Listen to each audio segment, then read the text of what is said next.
a.m. Time for the opening drive. Voted the best sports show in New Mexico for 5 years running. It's the OD in the AM with Jeff Siembieda and JJ Buck. Breathe, Aggie fan. Breathe. Until next time, breathe. In through the nose, out through the mouth. Until next time, out through the mouth. You get to keep your guy. Your head coach and your athletic director looked like they were hanging out on a patio somewhere yesterday. I don't know if it was a backyard or a restaurant, but they were together yesterday in Las Cruces together. Chris Jans is not the new head coach at UTEP. What's good, y'all? Merry Wednesday. For Aggie fan, that's good. It's the opening drive. Jeff Siembieda and JJ Buck. UTEP has hired Joe Golding, the Abilene Christian head coach. He will be formally announced today, but they did put it out. Once it's via Twitter, everything's official, right? I mean, it came from their checked account. Joe Golding put out a statement. I think when they got down to their finalists, JJ, and you looked at Jerome Tang and Joe Golding and Chris Jans, and I think even Doc Sadler, I thought that there weren't a lot of losers on that, right? For that particular program, when they narrowed it down, and honestly, it would have been for this program, for a lot of programs, they had a pretty good pool of coaches to pick from, and I think they'd have been in a good place either, no matter which way they went. They did have a good pool. I think Joe Golding, you look at his track record at Abilene Christian, transitioning from D2 to D1, picking up a huge NCAA tournament win over Texas this season, and then himself being able to step up and go to UTEP. I think it's a solid hire for UTEP, and there's a sigh of relief, but I think also still a lot of frustration in Aggie fans. And it's one that, all right, you know at times your coach is going to be coveted, but I think when you look at East Tennessee State and then now UTEP, there's a lot of Aggie fans that are happy that Chris Jans is around, but I think are just frustrated that it is every single offseason now that Chris Jans is going to be in this conversation. If it was for, in their minds, a step up, you'd understand it. But I think a lot of people, when you think East Tennessee State or a rival UTEP, aren't like, okay, yeah, I get it. It's part of the business because we have a good head coach. Well, so at whom are they frustrated? Is it all at Chris? There is frustration at Chris Jans. No, I know there's some at Chris, and I see that, and I understand it. And I got it with the East Tennessee job, because that was one that's hard to sit here and say as an Aggie fan to accept that job is somehow better. Now you got to define better, okay? You've really got to define better. Stable, okay. Does it pay more? Does that always mean better? Not always, but what are you going to work for? I'm just asking. Do you go to work because you love the situation, or you go to work because you're supporting your family? And so the East Tennessee job was going to pay more. The UTEP job was going to pay, JJ, if we're just going on what Chris is making now and what Rodney Terry was making, $300,000 more from like 520 to 8, north of 8, right? Ish. And I know I'm talking round numbers here. So it's always easy to talk about somebody else's money. With all due respect, I don't know. Which program is considered a better program? I don't know. I know that the conference in which UTEP plays is considered to be a more stable, more competitive league. Now, I don't know if it's going to be that way going forward in basketball. We will see. But I think the rivalry piece really bothered. If this was, I don't know, if it was North Texas, give me another team in Conference USA. Would it have felt different for Aggie fan if it was UAB, if it was Western, yeah, pick one. I don't care. Pick one in that league. Western Kentucky, UAB, Marshall, Florida International, Florida Atlantic. Would it have felt better for Aggie fan that this was happening? There's no question that it being UTEP adds a little more salt to the situation. I still think there'd be a lot of people that if it's a North Texas, Western Kentucky, along those lines, would be like, okay. One of the things I saw, too, though, yesterday, there's a little frustration from some Aggie fans. Most, of course, are happy that Chris Jans is sticking around. They believe in him and what he's been able to do. It's just a lot of people questioning about how can New Mexico State, can they ever at least match their rivals? Can they get to that place where they're at least paying their head coach the same as UTEP and similar to what New Mexico is paying? And therein lies why I asked the question at whom are they frustrated, right? Is it just at Chris, or are they frustrated at the situation, and why can New Mexico pay so much more? We're a state institution just like they are. Why do they get so much more money? Well, all their money isn't coming just from the state. It's coming from their conference affiliation, their football situation, the fact that, and this is not going to change, the fact that the University of New Mexico is in the hub of this state, the most populous center, the most populous county, city in New Mexico. Hence, it's going to generate more, A, ticket revenue when there's ticket revenue to be generated, and B, it's going to generate more business support. It's going to be the way it is. You've got to work harder at New Mexico State, and I get that that's frustrating, so that there's more money. So will they be able to pay as much as UTEP, who is the big game in their town, as much as the Lobos, who are the big game in their town? Aggies are the big game in their town. Their town's just smaller. It's just a smaller pool. This is look. You can sit here and tell me what they are competitively against their rivals, and you're not wrong.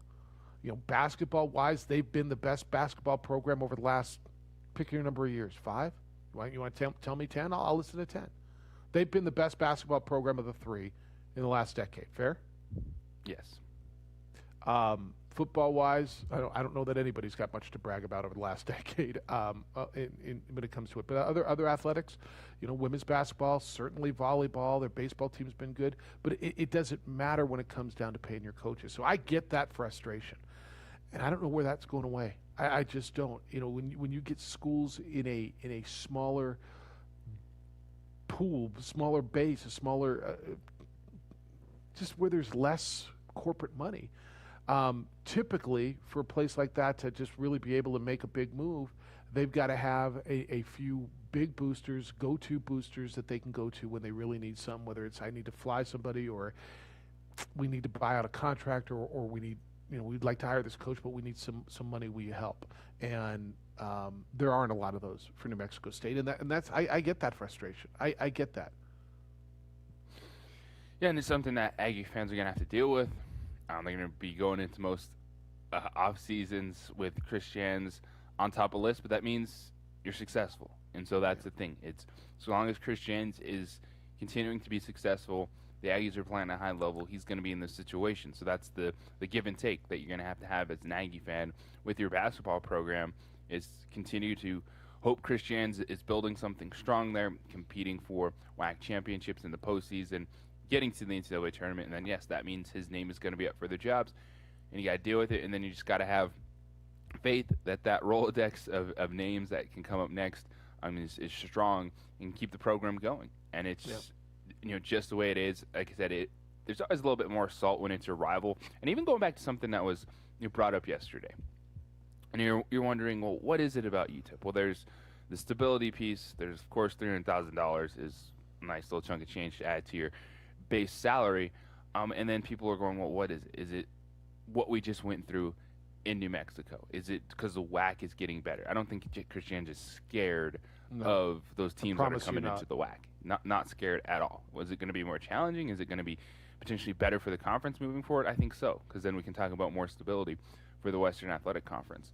But I think it's just the reality of the business of college basketball is you have to look at options that better your financial status and the overall picture, just in terms of where you're playing your basketball, what kind of recruits you're going to be able to get. And to me, it doesn't have anything to do with the state. I'm not saying it's not a challenge, but we're sitting here hyped for Danny Gonzalez. We're sitting here, there's a ton of hope for Richard Pitino from Lobo fans, and yet the one program we're going to say is, oh, they can't do it because the state is New Mexico State and Christians. I don't think that's totally the case. See, I'm going to disagree with you when you say that it has nothing to do with the state. I would imagine that there's frustration, and an opportunity to go. I don't know. Look, what was Richard Pitino's option? Now, I'm sure there would have been options. Richard Pitino would have had options. He came here as a head coach at a pretty decent salary. I hear it. Well, he took a pay cut. He didn't take a pay cut. He was making $0 when he was hired. That's not fair. He was getting his buyout, but he had the obligation to go look for, what was it, equal employment or something, whatever the term was in the contract. But in reality, he was unemployed for 12 hours. Danny did turn down opportunities. Danny turned down $2 million defensive coordinator jobs in Texas and in Oregon. But I don't think it's a zero factor when it comes down to the frustrations of being in New Mexico. I don't think it's the overriding factor. I think we all believe that come next athletic season, and I don't think it's a guarantee, but I think we all believe we're trending towards being relatively recognizable in regards to what our sports seasons look like. I just think, look, we all look at opportunities.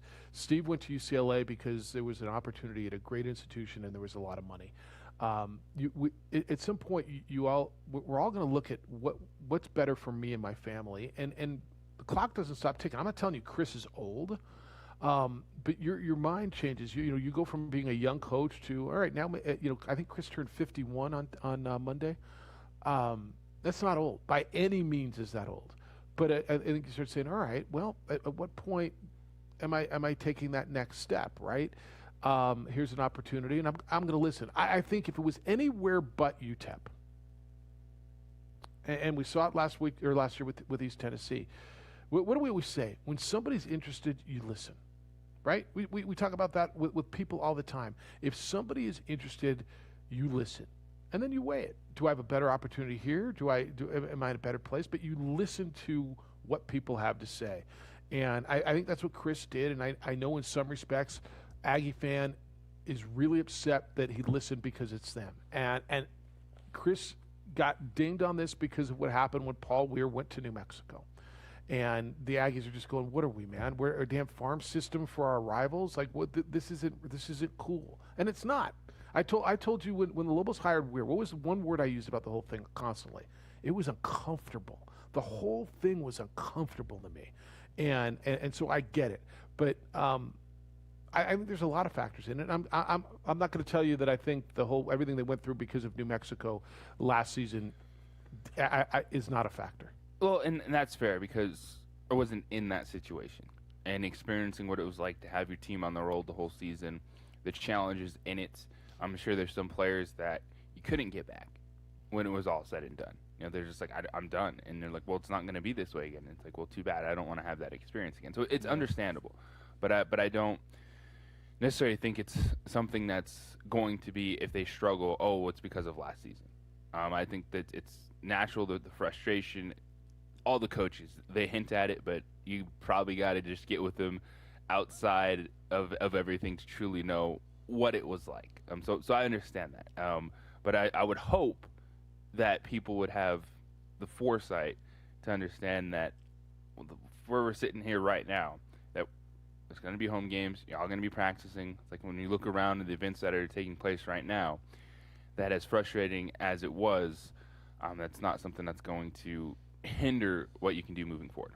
505-246-0610 is how you can be part of the show today. Love to hear from you today. Aggie fan especially. Where are you? Are you frustrated? Are you happy? Are you glad that you got to really look? Nobody's having a conversation. Is Jan's a good coach? I think by every account, yes, and you're better off to have him. But what's your sentiment now that you know that he's not going at least to your rival? Jeff or JJ at sportsanimalabq.com. On the Twitter, it's _JJ Buck. Facebook, you can watch the show. Aaron's producing ProView Networks. It's the OD in the AM. That's our Facebook page. Bobcat will take your calls at 505-246-0610. When you're thinking about what's going on during your week, work, where am I working, what part of the city you're in, what do I have to do with the kids, life is busy. And then you're like, oh, by the way, do I need to work out? How am I going to work out? Where am I going to work out? It can get overwhelming, and ultimately it can even lead to not working out at all. So let me tell you about F45 Functional Fitness, a place that gives you high-intensity training in just a 45-minute class. So take control of your fitness now and check out F45training.com and download the F45 app. The app has the week's schedule of classes and which workout you'll be doing. When the class is 7 days a week, you're going to be able to find a time that works for you, and you're going to face a new challenge every day. I'm broadcasting games, full-on dad mode for a 2-year-old. It gets busy. And for me, the weekend classes, Saturday and Sunday, come in clutch to keep me motivated, to keep me focused, something to look forward to. And then, yes, if I can sprinkle one in during the week, absolutely. But it helps me focus on my fitness. It's something that a lot of us have struggled with over the last year. F45 Training has certified trainers at every class to help with that motivation and, of course, modify exercises if needed. The atmosphere is great, and with no wasted time in the 45-minute session, your full focus will be on getting the best out of the workout that you can in a manageable time frame. You can do it, and F45 is here for your fitness with functional full-body workouts. Check them out at f45training.com. Download the F45 app, and you can sign up for your 7-day free trial. Team training, life-changing. I'll see you at F45. Mix a little sports analysis, pop culture, and great interviews, and you've got the rich eye.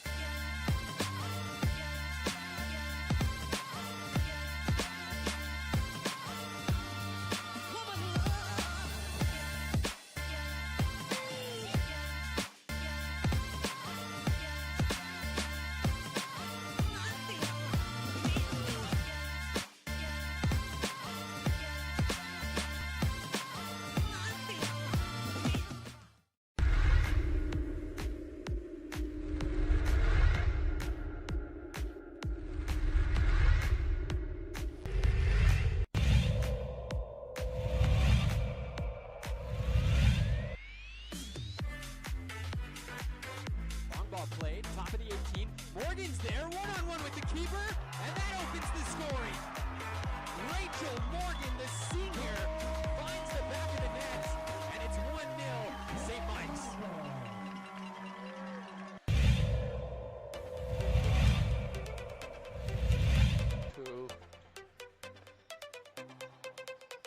Oliveris for 3, yes. Well, I like that young man. Good transition opportunity for the Bulldogs. Deep three's up, and it's good by number 11, Annika Reed.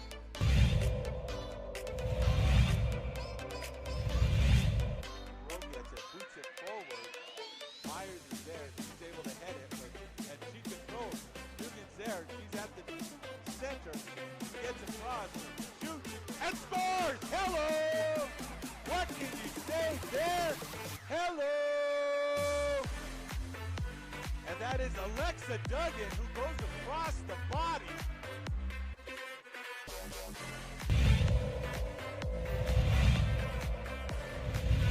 There.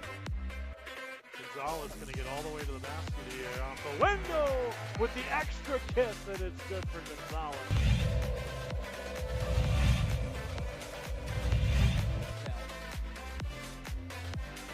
That ball played to the top of the 18. Morgan. Nice turn. Morgan, left-footed shot. Morgan! 3-0.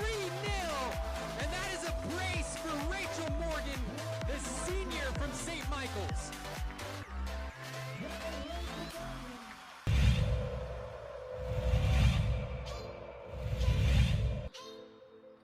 Underneath for Alter, tries the slam and does it.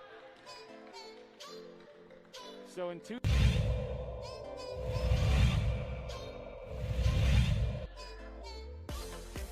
Comes the pressure. Hasbury takes it away and sends it in.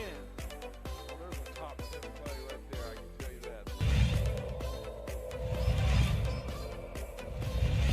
The last-ditch effort for the Wildcats. They are cornered right now. That ball goal! It's the long goal from Contreras! Holy cow! Luke Contreras absolutely launched that ball. Contreras.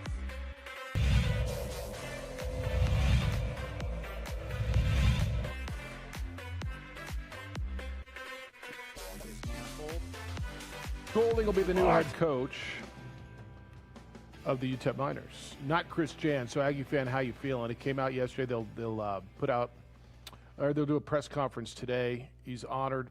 He grew up, the guy who grew up in Midland, knows West Texas, knows the history of that program.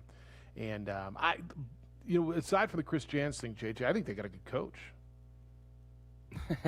I do as well. I think it's very interesting when you look at his resume, you start learning about what he did at Abilene Christian, and then going into UTEP, which is an intriguing brand. There is monumental history at the university, but as we know, history doesn't help you win games today. And that's always the challenge. And that's a big thing, too, talking about the University of New Mexico. It's like, all right, how do you translate all that into success, into getting 17, 18-year-olds excited about your program right now? How do you get them caring about what the building means to the fans, what the building means to basketball? And I think that's the same thing with UTEP. It's a brand that you can point back to and, hey, look at our history in college basketball, what we've done, what it meant. Fantastic. What does that mean when you bring a kid in now in 2021 to your campus? What's going to be like? What are his opportunities going to be like, the competition? But I think for UTEP, they did get a strong coach. And I thought Rodney Terry was that guy that was going to be able to do some really good things at UTEP. Didn't quite get to the level that I expected him to get to. And then it's understandable when you look at him jump into it. You don't see it. It is super rare. So that's one of the ones you maybe kind of raise your eyebrow at, that he left to be an assistant, but he went back to Texas, a place he's been at before, on a really good staff, though. Well, it was a weird situation at UTEP too.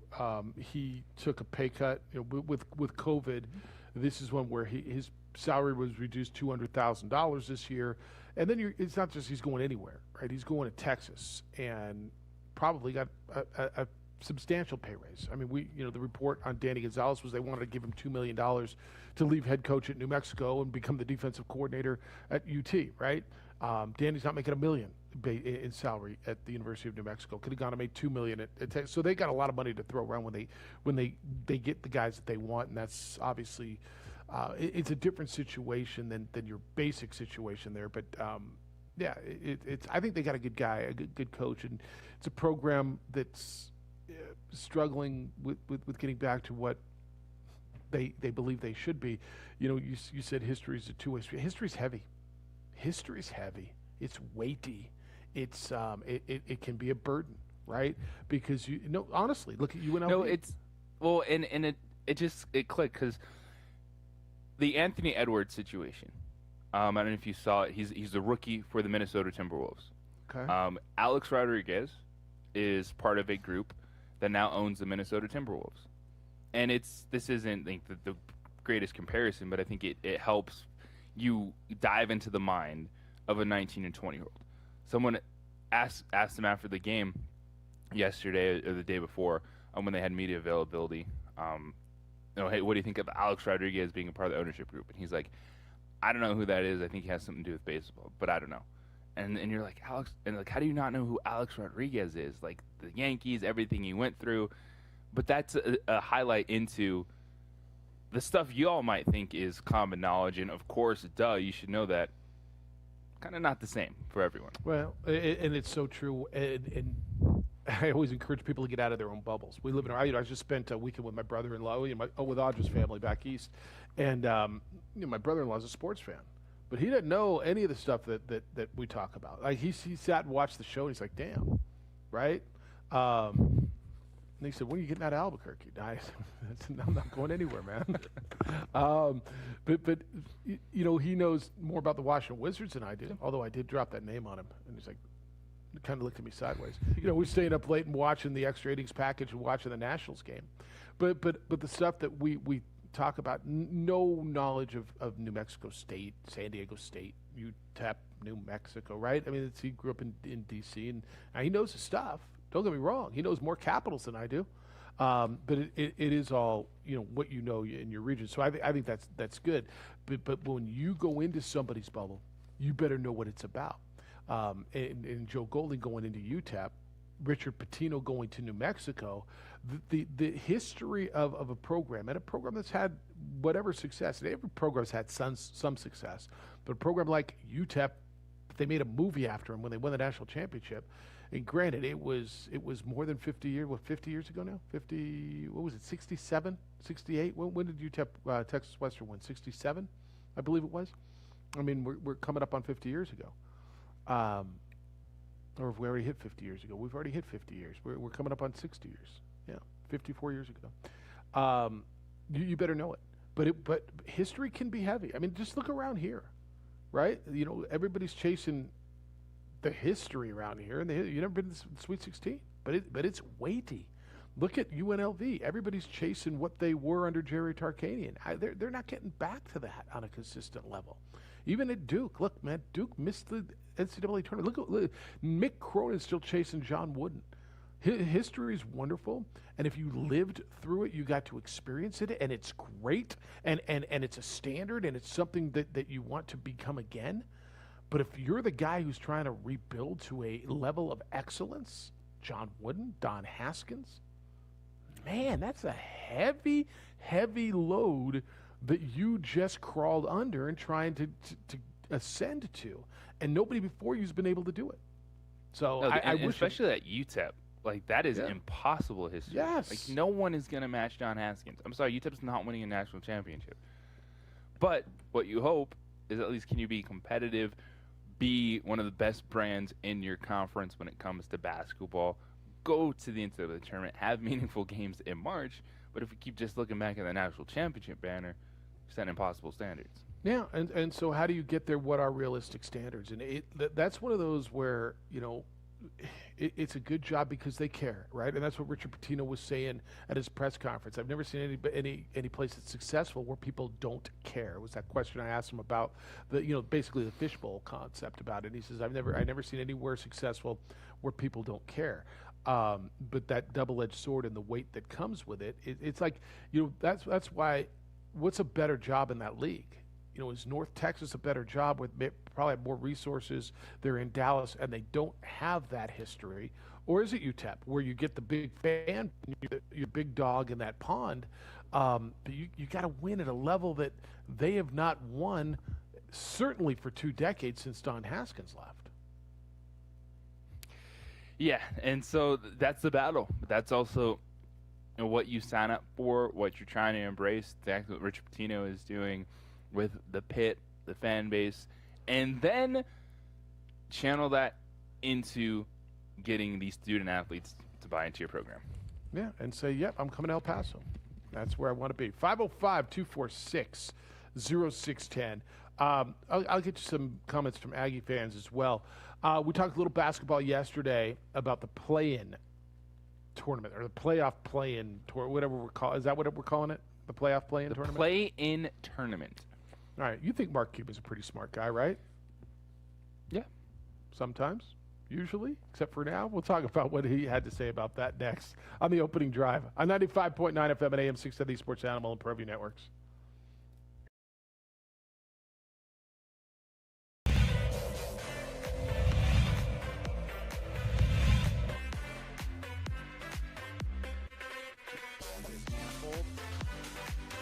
Kumar takes the shot, and that is it. We didn't make it an entire minute into this overtime before Oliver Kumar delivered the winning score. Look at those boys celebrate down there, dogpiling on top of number 6.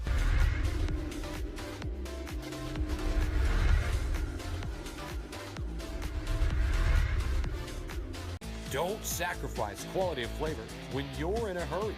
Golden Pride offers ribs, fried chicken, green and red chili breakfast burritos, and Frontier Cinnabons. 4 great locations, or visit us online at goldenpride@abq.com. Golden Pride Barbecue Chicken and Ribs, proud supporter of ProView Sports Network. Well, I'm going to the frontier, walking to the cashier, order up a root beer and a number 1. Cover it with green stuff, 1 scoop is not enough. Find a booth is real tough, back by the Duke. Meet my family, meet my friends in the quirkiest restaurant I have ever been. All of Albuquerque's favorite spot, it's the Frontier Restaurant. The Frontier Restaurant is a proud supporter of ProView Networks. Are you sure we're supposed to be doing this? Don't worry, I've watched him do it 1,000 times. Come on, what's the worst that can happen? No! Bad dog! Hi, welcome to Car Crafters. What happened? Don't worry, we'll make it like it never happened. Car Crafters, it's like it never happened. Car Crafters is a proud supporter of ProView Networks.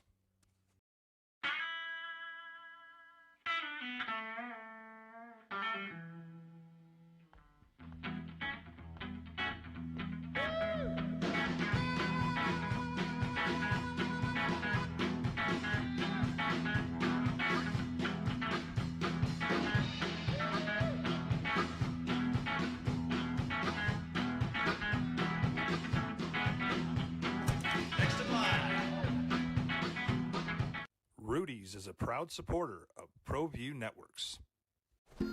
A rogue virus. No jobs. Sky-high tuition debt.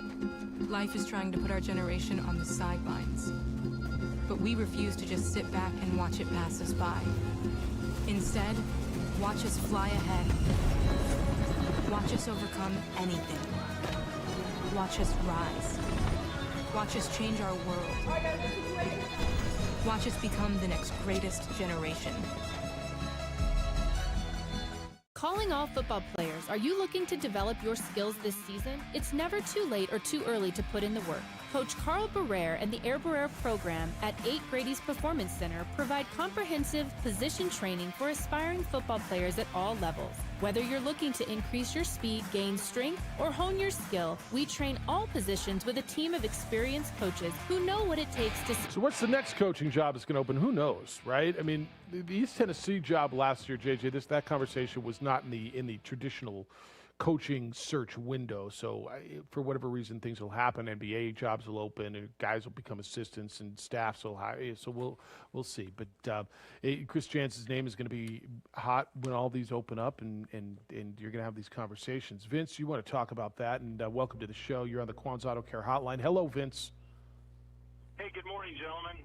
As a UTEP alum, I'm stoked over the Golding hire. Should be. I was a little concerned that Doc Sadler was coming back. Doc was a great guy, but he kind of bailed on us at the last minute for that Nebraska job.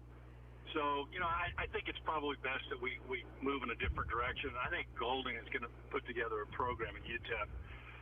It's been a long time since we've been good. Rodney Terry is just a coach that just never really worked at UTEP. He wasn't there long. But you guys talk all the time about the transfer portal and where's problems with that. Rodney Terry, he had an express lane transfer portal at UTEP. People were leaving like weekly, and that's why he just never could gain any traction. And even before him, Tim Floyd, he was one of our guys, and that's something I always try to caution UNM fans about. We have a great football coach now, and I think Gonzalez can do a great job. But just because he's one of our guys, we had two of our guys, Tim Floyd and Sean Kugler. Both of these coaches were from the program, came back, and they quit on their respective teams mid-season. So just because he's one of your guys doesn't mean he's the guy. But very, very happy with this Golding hire. Chris Jans, Aggie fans, don't be ticked off.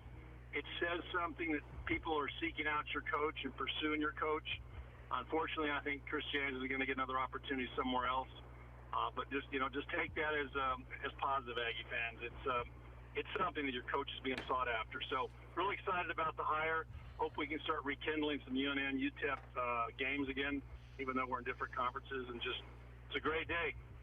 Yeah, hey Vince, I think it's a great call, and I was a big Sean Kugler fan. Actually, still am. I really like Sean. I thought he was going to work there. Everything early in his tenure told me he was going to work for that football program. Oh, I went to school with him. I had him in classes. He's a great guy, and I was too. I was stoked when he got hired.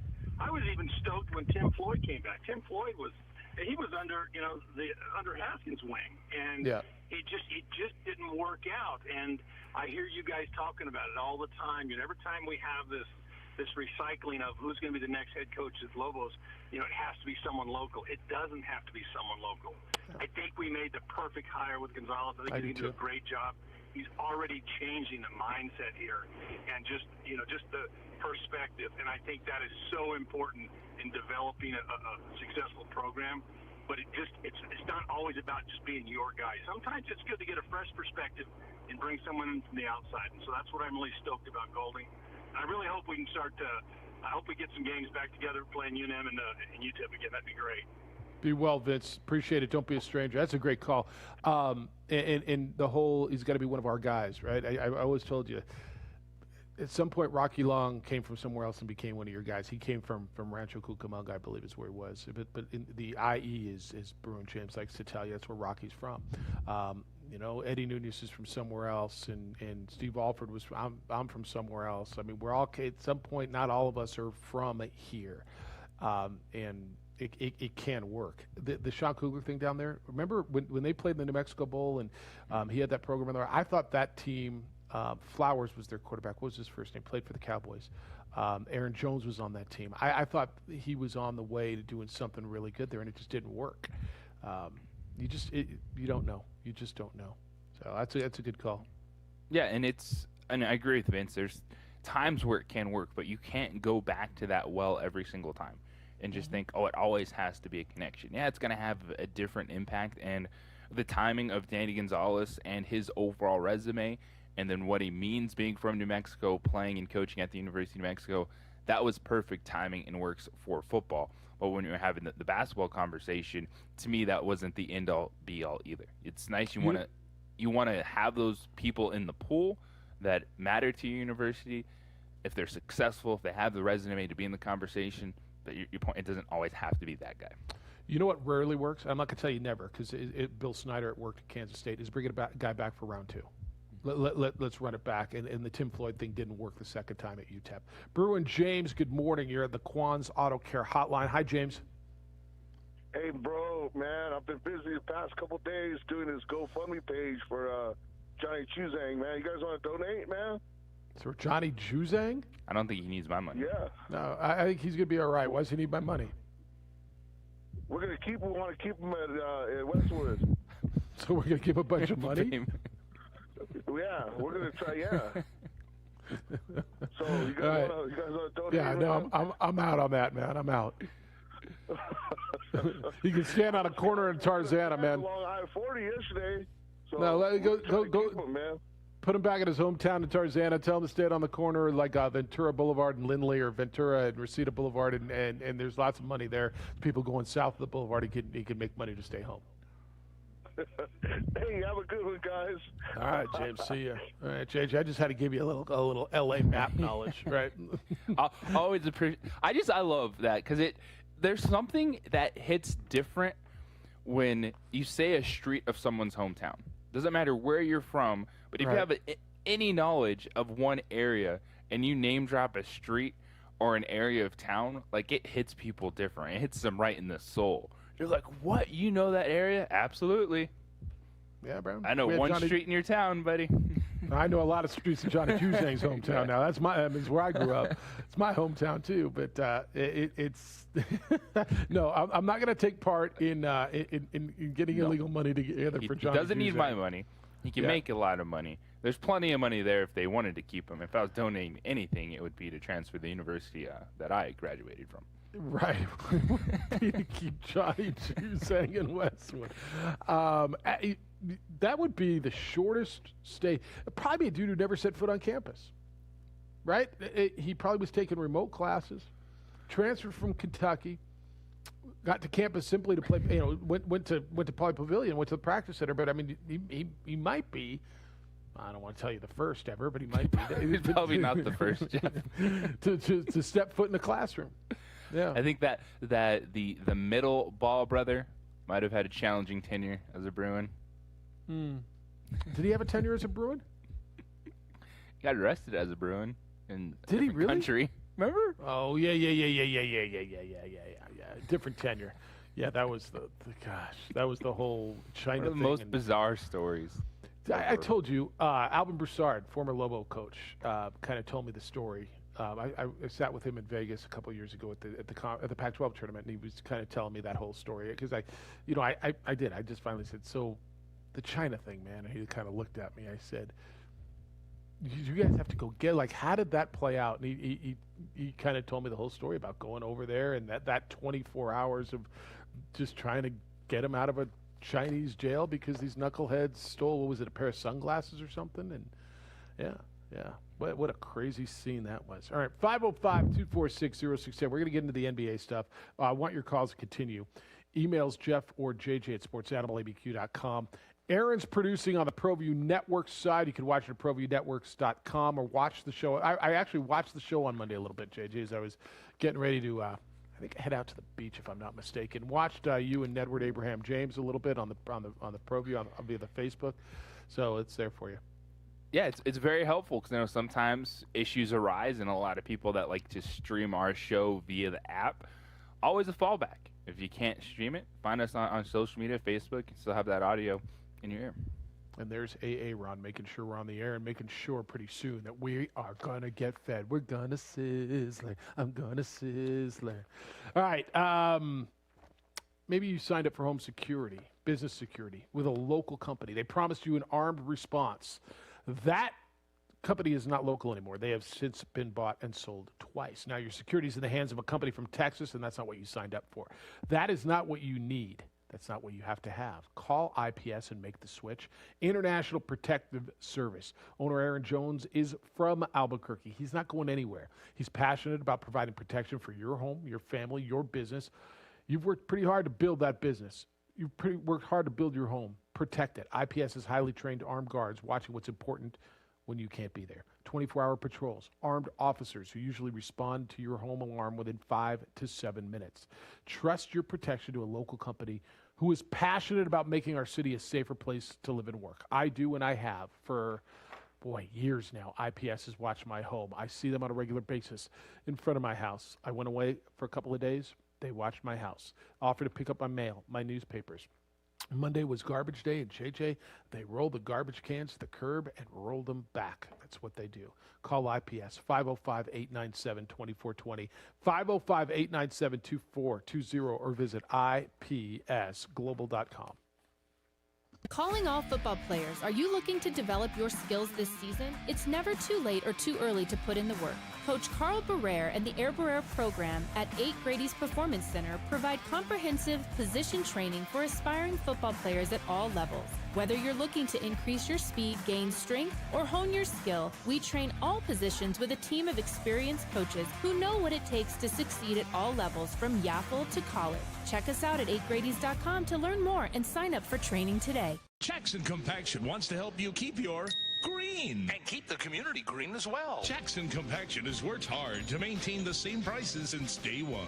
Always easy and painless trash removal with professional crews and quality service. If it's non-hazardous waste, debris, or trash on your land, leave it to us. At Jackson Compaction, we're dedicated to ensuring the conservation of our environment. You trash it, we smash it. Jackson Compaction, we've earned a reputation for great results. Hi, I'm Staff Sergeant Hayes. I'm with the New Mexico Army National Guard, and I'm from Tucson, Arizona. Hi, I'm Staff Sergeant Greg Martinez. I'm with the New Mexico Army National Guard, and I'm from Santa Fe, New Mexico. Hi, I'm Marilena Fernandez. I'm with the New Mexico Army National Guard, and I'm from Santa Fe, New Mexico. The New Mexico Army National Guard is a proud supporter of New Mexico high school athletics.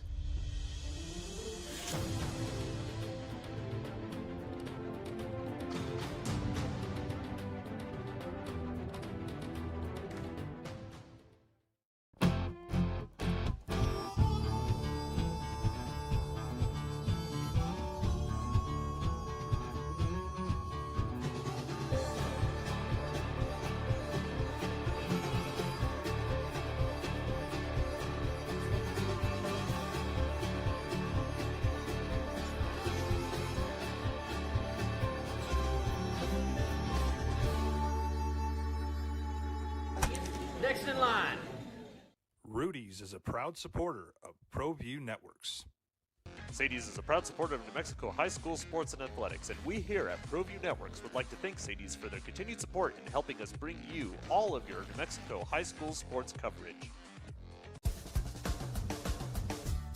At New Mexico Highlands University, you're more than a student, you're family. Whether you're taking courses in Las Vegas, Santa Fe, Rio Rancho, Albuquerque, or Farmington, you'll get that one-on-one attention to inspire you to reach your goals. Let New Mexico Highlands help take your passion and accelerate it into a career and fulfilling life path. Find out why New Mexico Highlands is the right choice for you. Log on to NewMexicoHighlands.com today. TurboThreads is a proud sponsor of ProView Networks. Almost 30 years of experience means fast service, great prices, and a wide selection of apparel from t-shirts to performance sport shirts, even jackets and hats. They feature low minimums and no setup charges on most orders. TurboThreads is located at 1503 Golf Course Road in Rio Rancho, or find them on Facebook, online at turbothreads.com, or call 999-1234 for TurboThreads. DCE Systems want to help schools reopen and keep the students, teachers, and staff safe. We can also help every business reopen and keep their employees and customers safe as well. Don't just disinfect. Novalent antimicrobial technology provides ongoing residual protection against bacteria and viruses and is proven to last up to 90 days. That's right, up to 90 days. Call us today at 505-507-7722 or go to dcesystemsinc.com to learn more. DCE Systems are proud supporters of ProView Sports Network and New Mexico Youth Athletics.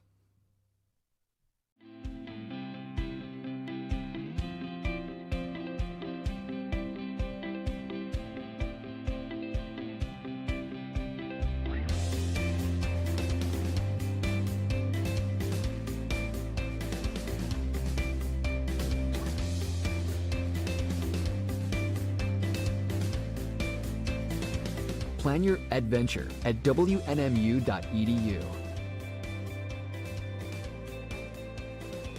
Extreme Clean is a proud sponsor and supporter of ProView Networks and all high school sports athletics. Owner Mike McLean and Extreme Clean specialize in carpet cleaning for apartment, realty, business, and residential clients. With over 20 years experience, attention to detail and quality customer service matters. For more information, give them a call, 505-221-6440, Extreme Clean. Here at Legacy, we are here to disciple people by helping them connect with God, grow in relationships, and live generously.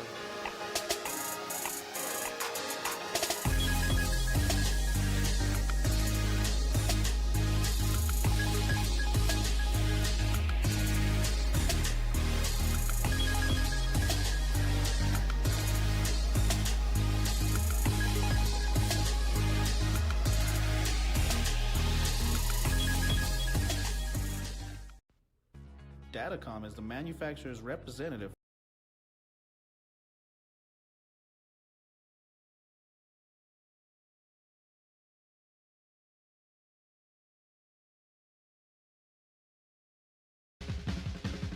I know I asked you yesterday, we had a lot of conversation about Julian Edelman. Better chance that he makes the Hall of Fame or joins the Buccaneers, right? That was kind of the betting line yesterday. Let me put it this way. What's the percentage that you think he comes back? TMZ caught up with Rob Gronkowski yesterday, and Rob Gronkowski believes there's a 69% Julian will be a Buccaneer in 2021. Quote, he'll be back. He'll be back. Yeah, that's from Rob Gronkowski. Take that for what you think it's worth. 505-246-0610. You think he ends up there? Because I think we all do. Better chance of Edelman in Tampa Bay than the Hall of Fame, yes. Yeah, I think that's right, too. All right, let me read a few emails. Reply to Vince. Gene says, Jeff, I don't think Liberal fans necessarily want someone local. They want someone who bloviates like Coach Talk a lot. Nobody had stronger ties than Richie McKay. Nobody wanted to be here more. Yet most Liberal fans never gave him a chance. Gee, I don't know if most Liberal fans didn't give him a chance. It was a lukewarm hire off the top. He didn't win at the level which Lobo. Do you think Richie was treated any worse than any other Lobo coach who didn't win? Did he get less of a chance than Fran Fraschilla or Craig Neal or Paul Weir? Doesn't feel like it.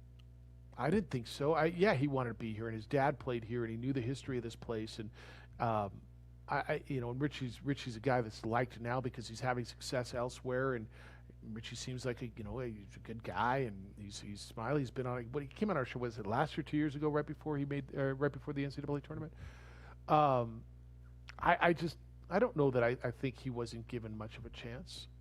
I think he was given as much of a chance as any other coach that was around here. John's in on the Aggies, and he says, Jeff, I think you're wrong about the Aggies program.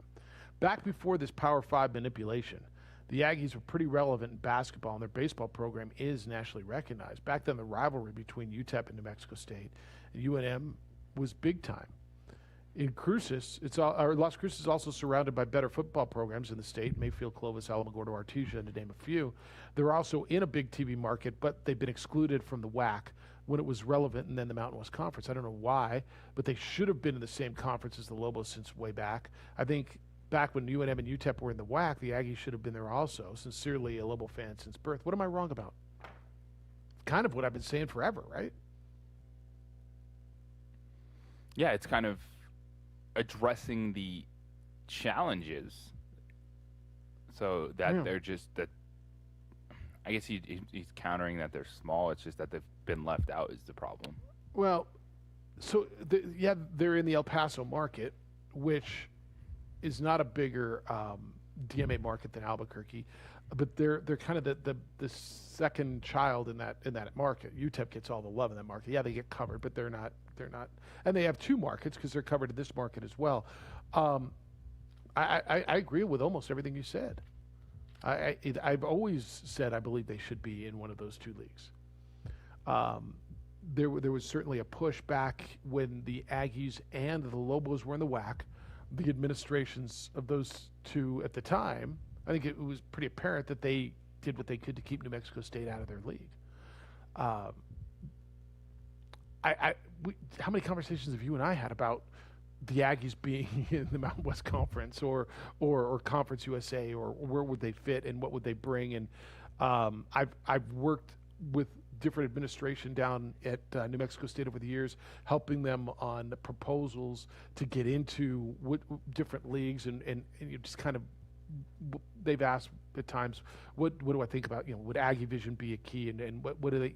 I think one of the biggest misnomers about New Mexico State, and this is what I've told them to put into highlight. There's a misnomer: you can't get to Las Cruces. What do you mean you can't get to Las Cruces?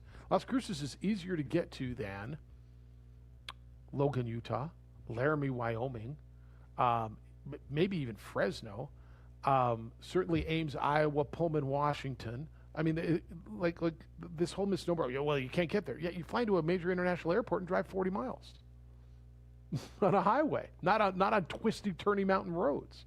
So no. Who's that? John? I pretty much agree with everything you said. Not sure. Tell me what I'm wrong about, but. Yeah, and then just the overall situation, how many D1 teams, there's the independent few, of course, but most of them kind of had a lengthy independent history, are dealing with a situation like that. And I think that's a major challenge, is where you have... Like what? Your major programs, like men's and women's basketball in one league, and then the football team not in that same league. And I get how that can be an incredible... Hawaii. I don't know that I can think of, Notre Dame. But Notre Dame's got a major independent brand for football. Yeah, no, it's a nice problem for Notre Dame. Notre Dame's doing it by choice. They've got all their programs in the ACC, and their football programs independent. Hawaii plays football in the Mountain West. All their other programs are in the Big West. I'm sure there's a couple other. There's multiple leagues because not all leagues sponsor all sports. Like San Diego State's got women's lacrosse, and so they play in. I might even be the Pac-12. I'm not sure. So you've got multiple leagues to fit. Air Force certainly has that, right? Air Force sponsors. I think that this is what I'm talking about, the dynamic of having your major power brokers in the same conference. Yeah. Football, basketball should be in the same place. Yeah, and it is a tough dynamic, and it's been tough on that program, and I just think conference stability. And JJ, I don't know that they're ever going to have it down there. And I say ever, and it's a long time.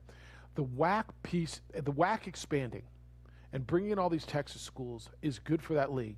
Do you feel, though, that do you feel that the Aggies are stable in that league because of football? Now, if they go Division I football, if the WAC goes Division I football, maybe there's more stability. Yeah. But I mean, don't you always feel like they're still going to want to be in the Mountain West or Conference USA? I think from a football standpoint, probably, but at this point in time, if the WAC goes Division I in football, it's a move you have to make. Because how long are you just going to sit there and say, oh, we think we should be this, we think we should be that? Well, it's not happening. And I don't think it's going to happen anytime soon, because I don't see anyone at least dropping out of the Mountain West, and I don't think the Mountain West is going to go to an odd number of teams. And then do they really want to add two more and just kind of start splitting that pie even more at this point in time? Yeah. UMass, another school, independent football, A10 basketball, BYU, independent football, WCC basketball. So there's... That's what I'm saying. It's a handful, and it's not an ideal life for those not named Notre Dame or BYU. Yeah. All right, 505-246-0610, 888-922-0610. Emails Jeff or JJ at sports@ablabq.com. Watch the show on the Facebook page, the OD and the AM. Aaron's producing there. Bobcat will take your phone calls on the radio side. We get into Mark Cuban and the NBA playoff play-in tournament. I think I got that right. It's the opening drive on 95.9 FM and AM 670 Sports Animal. Datacom is the manufacturer's representative for the states of Arizona and New Mexico. Datacom represents Fuji Electric for uninterruptible power systems and Layer Zero for static switches and power distribution units. High-Tech Power Protection manufactures dynamic rotary UPS systems up to 3.6 megawatts, individual and 100 megawatts by combining multiple units. Call Louis Ruffin today at 505-507-7722 or go to datacom.com to learn more.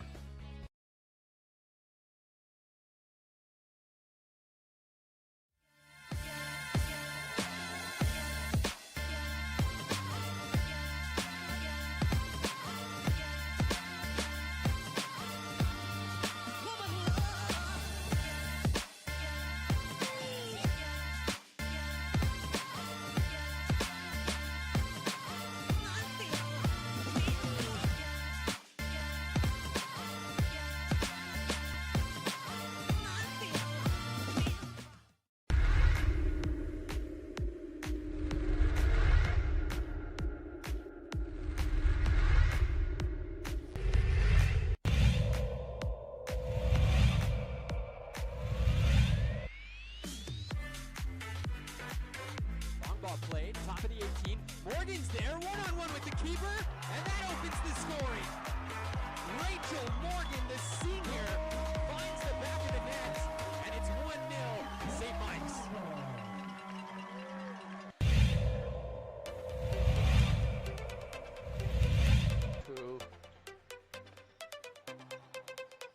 Oliveris for three, yes. Well, I like that young man. Good transition opportunity for the Bulldogs. Deep three's up, and it's good by number 11, Annika Reed.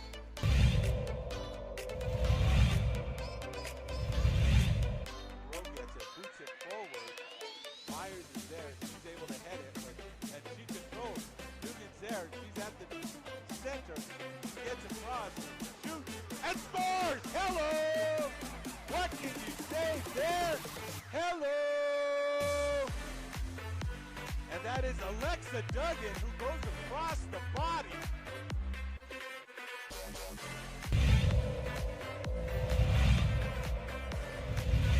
There. Gonzalez going to get all the way to the basket here off the window with the extra kiss, and it's good for Gonzalez.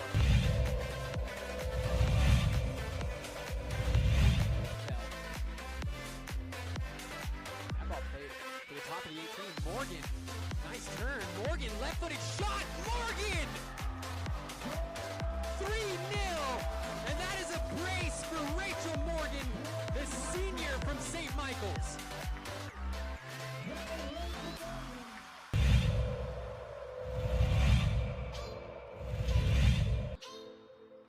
Underneath for Alter, tries the slam and does it. So in two...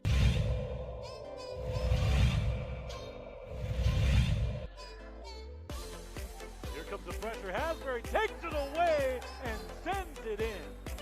Well, there's a top 10 play right there, I can tell you that. 7 a.m. where have you been? 7 a.m. where is your brother? Now, voted the best sports show in New Mexico for 5 years running. This is the opening drive with two-time New Mexico Sportscaster of the Year, Jeff Siembieda, and JJ Bach.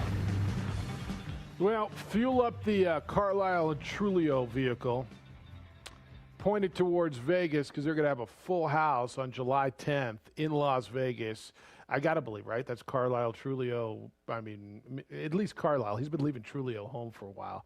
I don't know if Trulio wants to make that trip, but capacity crowd, UFC 264. They're going back to Vegas, back to T-Mobile Arena, and the headline, trilogy fight, Conor McGregor, Dustin Poirier. Ding, ding, ding. COVID's over, I guess. Well, ding, ding, indeed. We'll see if Conor McGregor shows up to fight, if he's still got anything left. He takes this seriously. Well, he'll be there. He's going to get paid, right? Fair point. Conor McGregor will be there. We'll see if his fight game goes with him. Quote from Conor. He talked to Ariel Helwani this morning. Quote, I signed bout agreement this morning. I'm going to rip this game a new a-hole July 10th. The Mac is back in Sin City, full house. End quote. Thank you. Thank you. Game on. All right, you feel better about that? Sure. McGregor's still got enough interest. I'm not going out of my way to drop everything for Conor McGregor because he's shown not to be the end-all be-all, but that is what MMA does. There is no one that's going to go through that sport living life untouched. That's right. Someone's going to get you. You might be able to step away from the game before you get got, but someone's going to get you. July 10th. I tell you, I'm out of town that weekend. Lacrosse tournament, Colorado Springs. Maybe we'll all pitch in and get it up there. Find an establishment. Because COVID's over, right? It was in Florida this weekend. COVID's over there. There's no COVID there. Don't tell that to the kids at El Dorado High School, though. That's unfortunate, man. How about that? The 2-week pause stuff is already tough enough when it has nothing to do with your programs, and then that hits you. Yeah.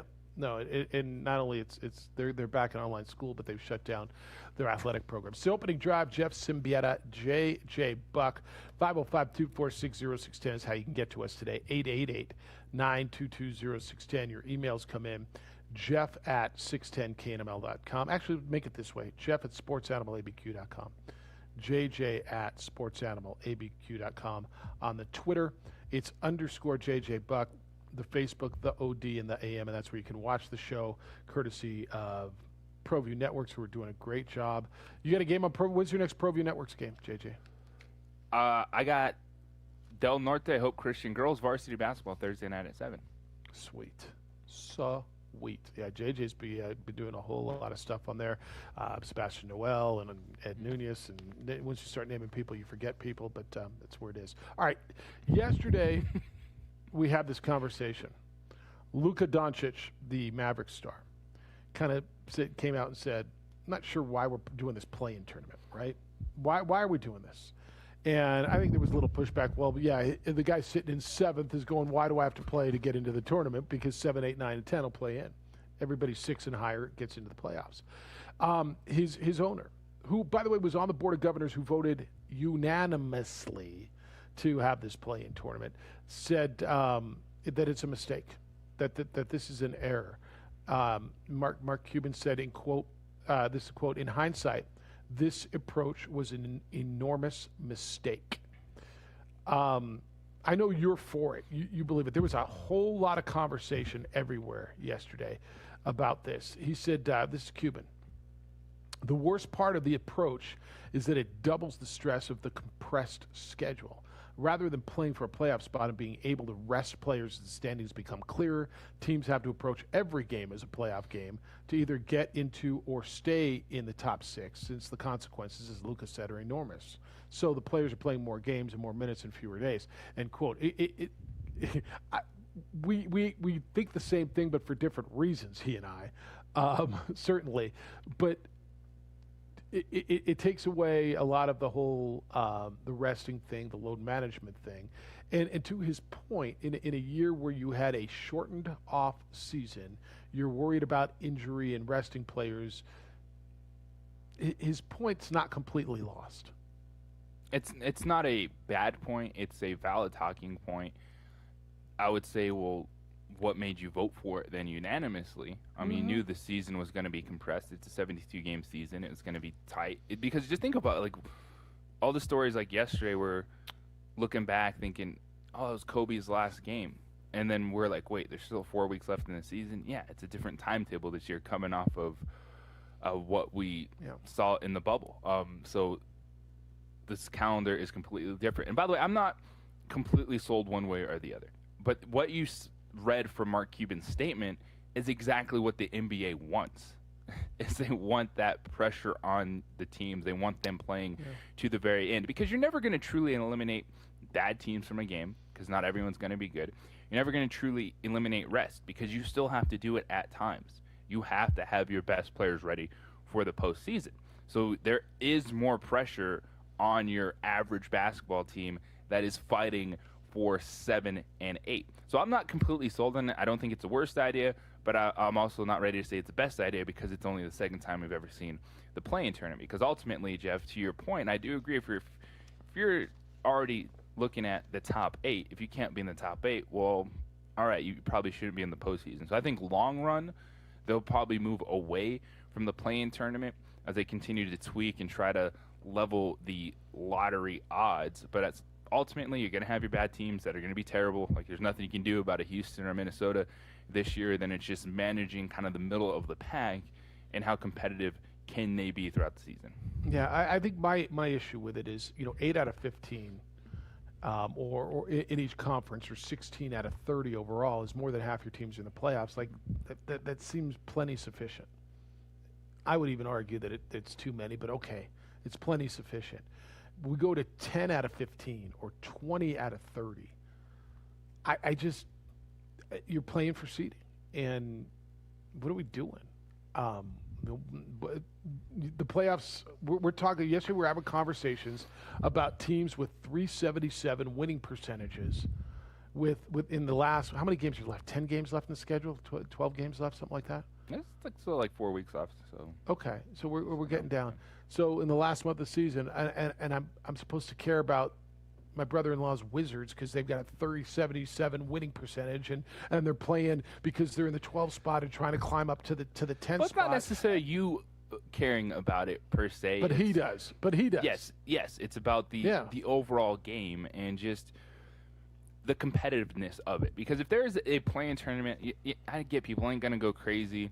Oh, I'll go watch 9-10, but it's what if that 9-10 happens to be Zion, Steph Curry? Well, then the NBA is thinking maybe that's still a benefit for us to get 2 of those nights out of it, then those teams seeded into the playoffs. I still think there's work to be done, just seeing how this kind of would look overall. But when you're playing a long season, to your point, we know at that point in time. And if the pressure's on you not being the 9th or 8th team, guess what? Then you'll be chasing the 8th seed at the end of the year. So I think this season, Mark Cuban, how other owners view it, the tight schedule, the condensed nature of it, I don't know what the carryover is going to be, but I don't think the play-in tournament is here to stay. I don't think there's anything solidified about that decision in the NBA. Yeah, and I was interested in your argument yesterday. You said, well, but it's the start. Bradley Beal and Russell Westbrook. Well, that's great. I mean, they're good players, bad team. Like, every team's got a guy or two that you can tell me I should want to watch. I mean, except for maybe Detroit or Orlando or Cleveland, right? But every team's got a guy or two that well, don't you want to watch him? Yeah, but I don't want to watch that team. And I understand that league more than any league is about superstars. And that's how they built their brand. They've been very, very successful. And so I'm not blind to that, and I understand it. But when it comes right down to it, that's great that Bradley Beal and Russell Westbrook are really good, and they're on a good team. But their team is 20-33. And the team should much be of better. I get that. Like, Yeah. you can't tell me that these guys, oh, yeah, you want to watch them? Well, you're not winning basketball. Yeah, I mean, how much of that mess do I need to watch? And the answer is you don't have to watch it, and I'm well aware of that. And I very well might not. I might have a lacrosse practice to watch or work on my short game. You're right. I think I appreciate the NBA. I appreciate leagues though thinking about the overall product, and this is absolutely what it's about. It's keeping teams competitive, keeping your games interesting. When you start getting to 10, I will say that at least the playoffs, you get down to 8. So, yes, 7 through 10 have it play in, but then you're still back to the original 8. But I think ultimately, I believe the NBA will go back to the regular 1 through 8 and just continue to try to tweak things, but understand you're going to have your really good teams. You're always going to have your bad teams, and there's not necessarily a way to avoid that. Let me give you this argument, and it's somewhat the same argument I use when I hear that we need to expand the NCAA tournament or that the conference tournament or let everybody in. You know how I believe everybody is in the NCAA tournament in some regard. You get into your conference tournament, it's boom, it begins now. You're just calling it conference tournaments instead of NCAA tournaments, but you're playing, winner advances, loser goes home. I would argue that in the NBA, your playoffs start now for those teams at 7, 8, 9, and 10. I mean, so you're playing the last 3 weeks to get in, and it's kind of like playoffs. And then, I mean, honestly, right? Do I need a 2 out of 3 then after that? Because everybody's got this pressure to slot themselves and get into those seats. Do I need a 2 out of 3? And I get it. It's money and fans have something to root for. For me, as a viewer who doesn't care about that, is intently on one team, to me, all right, the playoffs are now. I don't need to expand it and let the whole world in. They're playing for their playoff lives now. And I ultimately do think that's what it gets back to. It's a challenge every sport has at the very end. You're not going to have every team in it. And so just what do you do for your product? How do you minimize the amount of meaningless games in terms of actual playoff teams that are going against those bad teams? But it's going to happen, man. It's a league. It's pro sports. Some teams are going to be good. Some teams are going to be terrible. And you got to figure it out. All right, we're going to commercial. You got to see this shirt. Look what Addie's wearing to school today. So can you see what that shirt is? It says Los Angeles City Champion. Turn around. So on the back, can you make that out at all? It's a dude pole vaulting. So this is the T-shirt I got my senior year, back in let's just call it the day, when I was in the pole vaulting in the LA City Championships, and she's wearing it to school today. I think that's awesome. That's why I kept it for all these, and it fits perfectly. Vintage. The word is, what's the word? Vintage. Exactly right. All right, 505-246-0610. Hey, a few truths for you, gentlemen, as you roll through your day. As you age, things like fatigue, low T, hair loss, all of it's natural, nothing to be embarrassed about, and there's a really good chance it happens to you. And there's something you can do about it. You can battle nature and feel like you again. If you're experiencing these things, you're regularly tired, maybe carrying a few extra pounds, or dealing with erectile dysfunction, I suggest you call New Male. New Male has led the way in helping men deal with these issues, and they have done that for years. Testosterone replacement, which utilizes the latest cutting-edge technology, and men all over the country benefit from this, and they feel better. Call them at 505-652-1688 or visit NewMale. That's NUMALE.com. Fellas, NewMale's convenient. They're right here in Albuquerque, and the process is comfortable. Starts with your phone call all the way through the treatment. NewMale guides you through the process, and the best part is the results are real. 505-652-1688. Don't put it off, guys. Take care of you. Visit NewMale.com or call 505-652-1688 and feel better.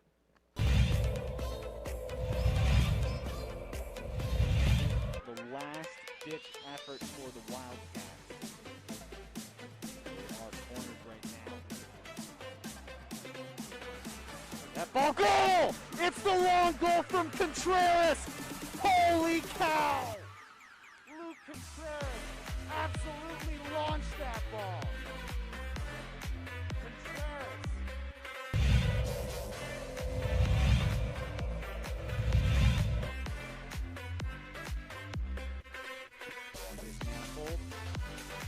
And Kumar takes the shot, and that is it! We didn't make it an entire minute into this overtime before Oliver Kumar delivered the winning score. Look at those boys celebrate down there, dogpiling on top of numbers.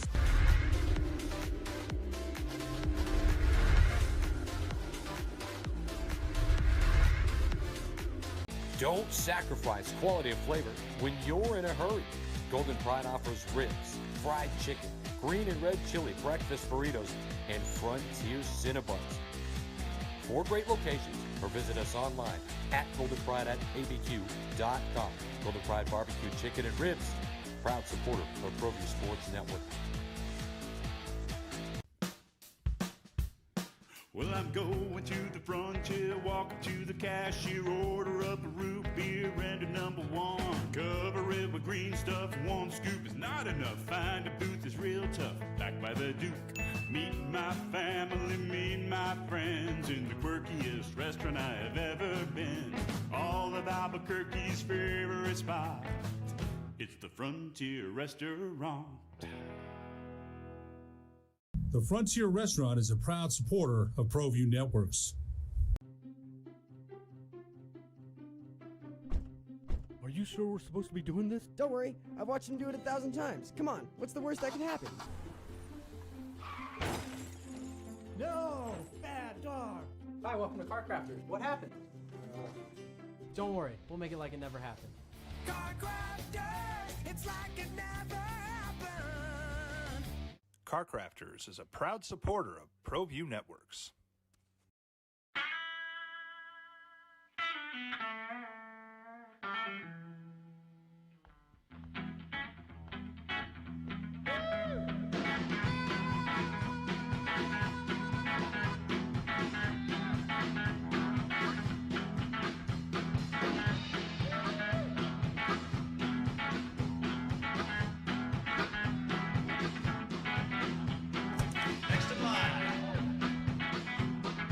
Rudy's is a proud supporter of ProView Networks. A rogue virus, no jobs, sky-high tuition debt. Life is trying to put our generation on the sidelines. But we refuse to just sit back and watch it pass us by. Instead, watch us fly ahead. Watch us overcome anything. Watch us rise.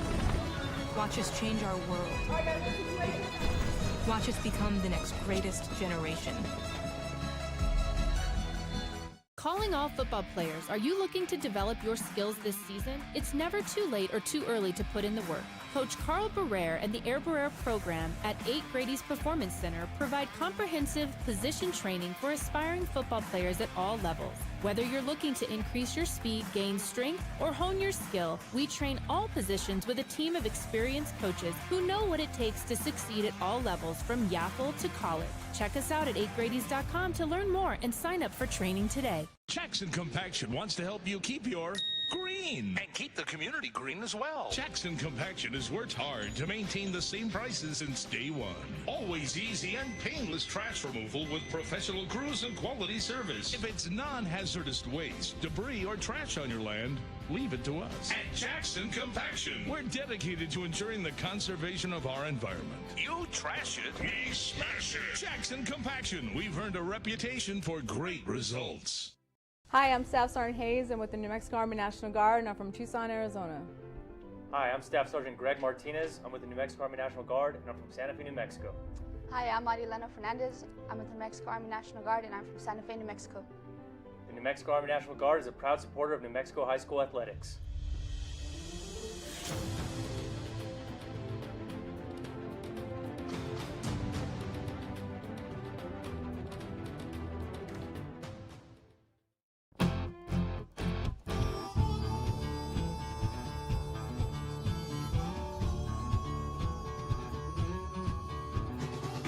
All right, I got all kinds of emails for you. You can get them to us, Jeff at sportsanimalabq.com and JJ at sportsanimalabq.com. This one came in from Dan, and it's on Bobcat. He said he's moving up at the standings, Jeffrey and Juan Jose. By my count, Bobcat has now lasted on the OD longer than William Jefferson and Bernie Jean combined. I don't know combined, but I think he's been here more than Will. No, Bernie Jean was here for a while, huh? She had a solid run. She was like a mid-season acquisition that finished the year out with us. Yeah, like a couple of 10-week contracts. Yeah, Will was like, what, a week? And then he went like in a the flash front in the desk. pan. Yeah. Yeah, we ran him up. Him and why am I forgetting dude's name right before Hoser? Came in for 2 weeks and then had that. Well, I've equaled that at least. Yeah, you equaled his 2 weeks. Yes, yeah, absolutely. Benny. That's right. So depressing. This is a reply to JJ. Les says, I stopped by my office yesterday, Jeffy, and still on the doors were signs. Effective March 17th, the building is closed per order of the governor. No, not March as in last month. I guess whoever hastily created those signs never thought to include the year 2020 just so people wouldn't get confused. And even more depressing is like Cumulus. I've seen no concrete reopening plans yet from my employer. Yeah, Les, I think we're doing this home thing. JT, what do you think? At least through probably Labor Day? Probably all summer? Mm-hmm. Hey, I think that's the plan. I'm happy that we got to this point where we have a good product. We can be on the air with you. And, my commute is not bad in the morning. So no, it's actually I'm not going to pretty complain good. about it. There was no traffic on the stairs this morning. It was beautiful. Let me tell you this. I get it at times, like yesterday. We have technology issues, and sometimes it's imperfect. And I get it, and I apologize when those things happen. But I think the overriding issue is thank you, to Jeff and to Jared and the people and to Evan for finding a way, because when this started back in March, I'll pull back the curtain on this. This was they told us, yeah, you guys aren't going to be on every day. And you remember last year there were weeks where I was off, then JJ was off, and then Carlisle was off, and then Trulio was off, and we all got affected by it. And JJ, I think that thing with you guys aren't going to be on the air, do a podcast, and people listen, that lasted one day. One day, you came over here one morning, and we did some podcasts.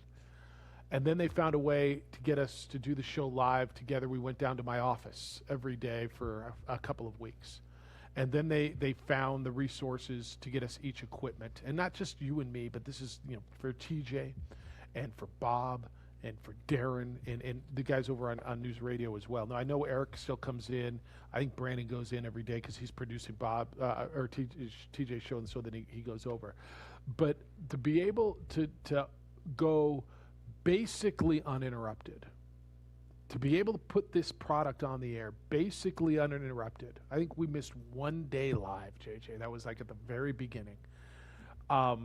Says unbelievably glowing things about our company and our management to be able to do it. Now, I know Bob's got to go in every day. Somebody's got to be in there to produce the show. And Bob, what you guys are doing and it's making it tougher on you because you've got to produce the show remotely. Like, I get how imperfect these things are, Les, but I've opted a long time ago to look at the bright side and the positive of things as opposed to what isn't happening.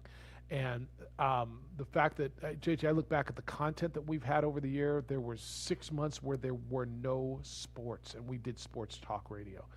And unless I get it, it's depressing. I was in my office yesterday. I was the only one there. I didn't see anybody in the whole hallway in the building, nothing. So I get it. And I'm still going into my office a few times a week now. And a lot of people are jonesing to go back. It's like going back to school. But I'm going to tell you, the fact that we have been able to go through this pandemic and put on this product relatively uninterrupted, as they have on News Radio and all of our Cumulus stations, like, I tip my cap to our management and our staff and our producers and ProView Networks who found a way. JJ, we used to do the show in studio. There were cameras in studio. Mm-hmm. They found a way. They put the manpower. I mean, Aaron's in every single morning now. He goes in downtown and found a way to make sure that we're not only on the radio, but we're on the visual medium as well. I'm going to look at this the other way, Les, and I appreciate where you're coming from. We all want to get back to whatever normal means, but I'm going to be grateful that we've been able to do what we've done. I agree with you. It's definitely, everyone talks about things that make you better. This has definitely been a challenge to grow this year from a personal standpoint and then a professional standpoint as well. And grateful that we can still be getting emails from Les when you look at how many of our fellow sports talk people across the country didn't get that chance to keep going last year. Like, they looked at it and said, there's no sports. This is a tough time. Peace out. And just somehow, some way, we were able to keep doing a talk show and are still here with you today. Yeah. And Bob, I mean, it's been challenging on you. I know. I mean, it's a lot easier and more normal when Eric's across the glass and you're staring at him and you guys have that contact and you're doing radio the way radio is meant to be done. This is a challenge, but I think you look at it the same way. Well, two things. I'm working on getting Zoom onto my phone and figuring out how that works. Right on. I left engineering a long time ago. This stuff is just going over my head. But I've been doing this a long time. We've always had technical problems.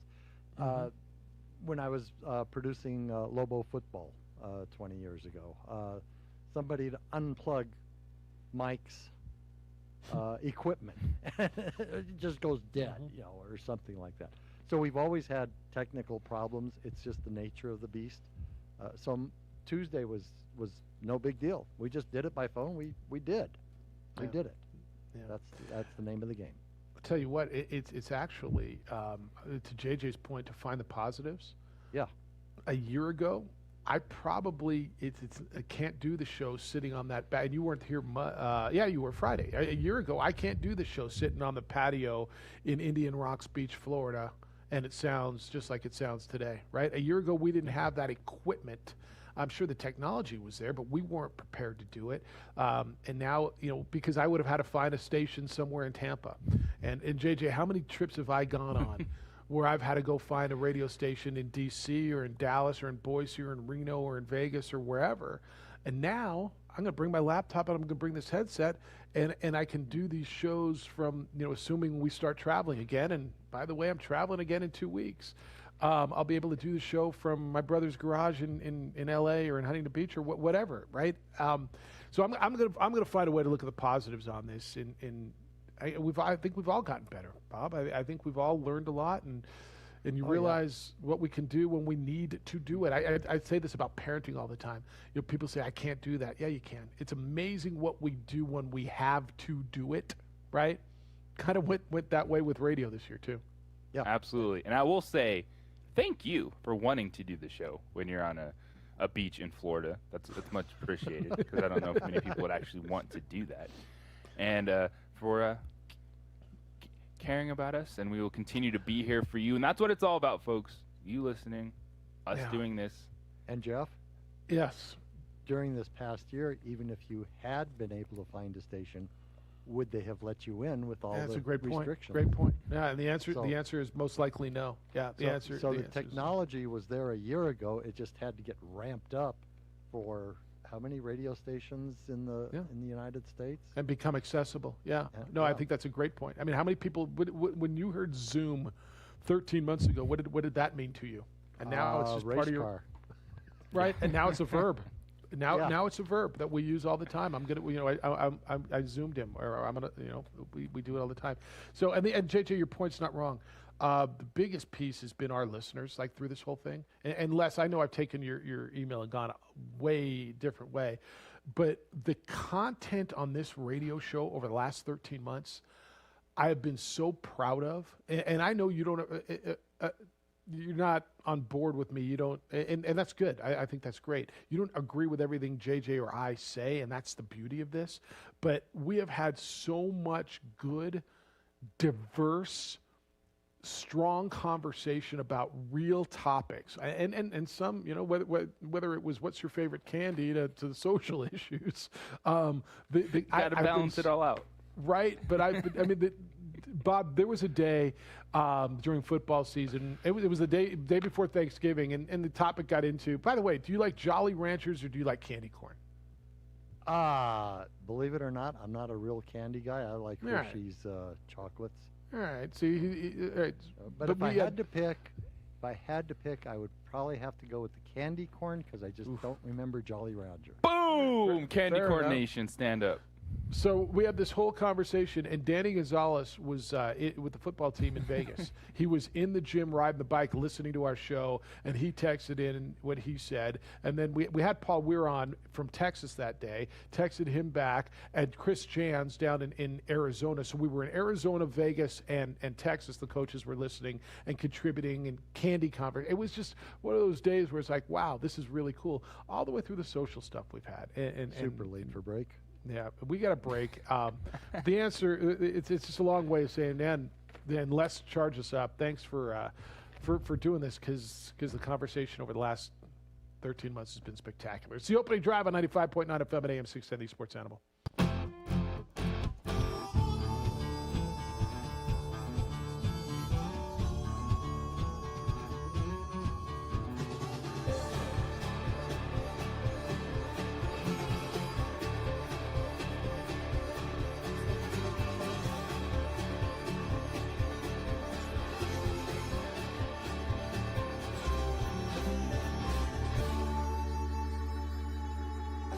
Next in line.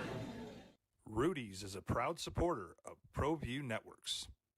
Sadie's is a proud supporter of New Mexico high school sports and athletics, and we here at ProView Networks would like to thank Sadie's for their continued support in helping us bring you all of your New Mexico high school sports coverage. At New Mexico Highlands University, you're more than a student, you're family. Whether you're taking courses in Las Vegas, Santa Fe, Rio Rancho, Albuquerque, or Farmington, you'll get that one-on-one attention to inspire you to reach your goals. Let New Mexico Highlands help take your passion and accelerate it into a career and fulfilling life path. Find out why New Mexico Highlands is the right choice for you. Log on to NewMexicoHighlands.com today. TurboThreads is a proud sponsor of ProView Networks. Almost 30 years of experience means fast service, great prices, and a wide selection of apparel from t-shirts to performance sports shirts, even jackets and hats. They feature low minimums and no setup charges on most orders. TurboThreads is located at 1503 Golf Course Road in Rio Rancho, or find them on Facebook, online at turbothreads.com, or call 999-1234 for TurboThreads. DCE Systems want to help schools reopen and keep the students, teachers, and staff safe. We can also help every business reopen and keep their employees and customers safe as well. Don't just disinfect. Novalent antimicrobial technology provides ongoing residual protection against bacteria and viruses and is proven to last up to 90 days. That's right, up to 90 days. Call us today at 505-507-7722 or go to DCESystemsInc.com to learn more. DCE Systems are proud supporters of ProView Sports Network and New Mexico Youth Athletics.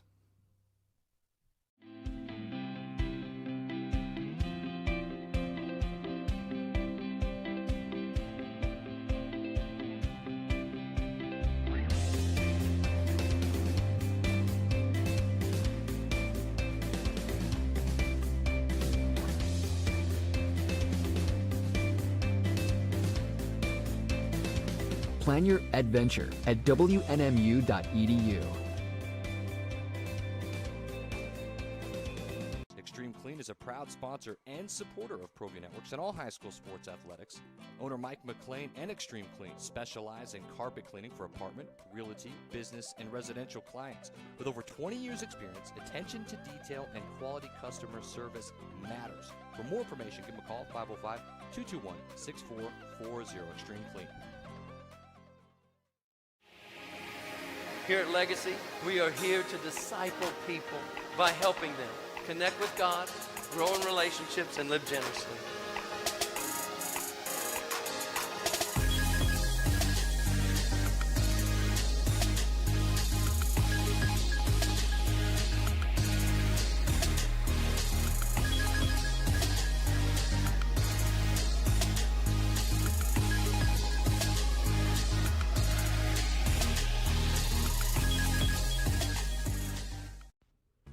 Datacom is the manufacturer's representative for the states of Arizona and New Mexico. Datacom represents Fuji Electric for uninterruptible power systems and Layer Zero for static switches and power distribution units. High-Tech Power Protection manufactures dynamic rotary UPS systems up to 3.6 megawatts, individual and 100 megawatts by combining multiple units. Call Louis Ruffin today at 505-507-7722 or go to datacom.com to learn more.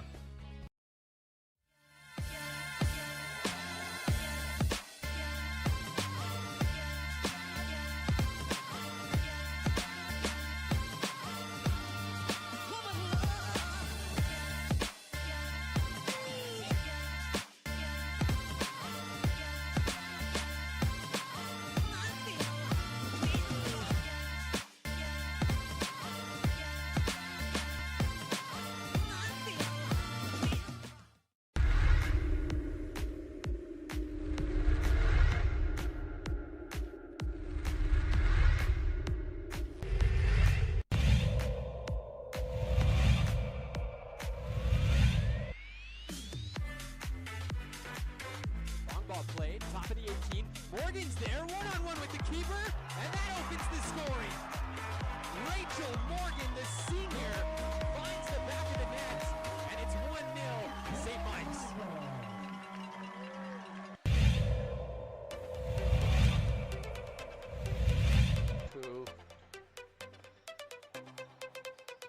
Oliveris for 3. Yes. Well, I like that young man.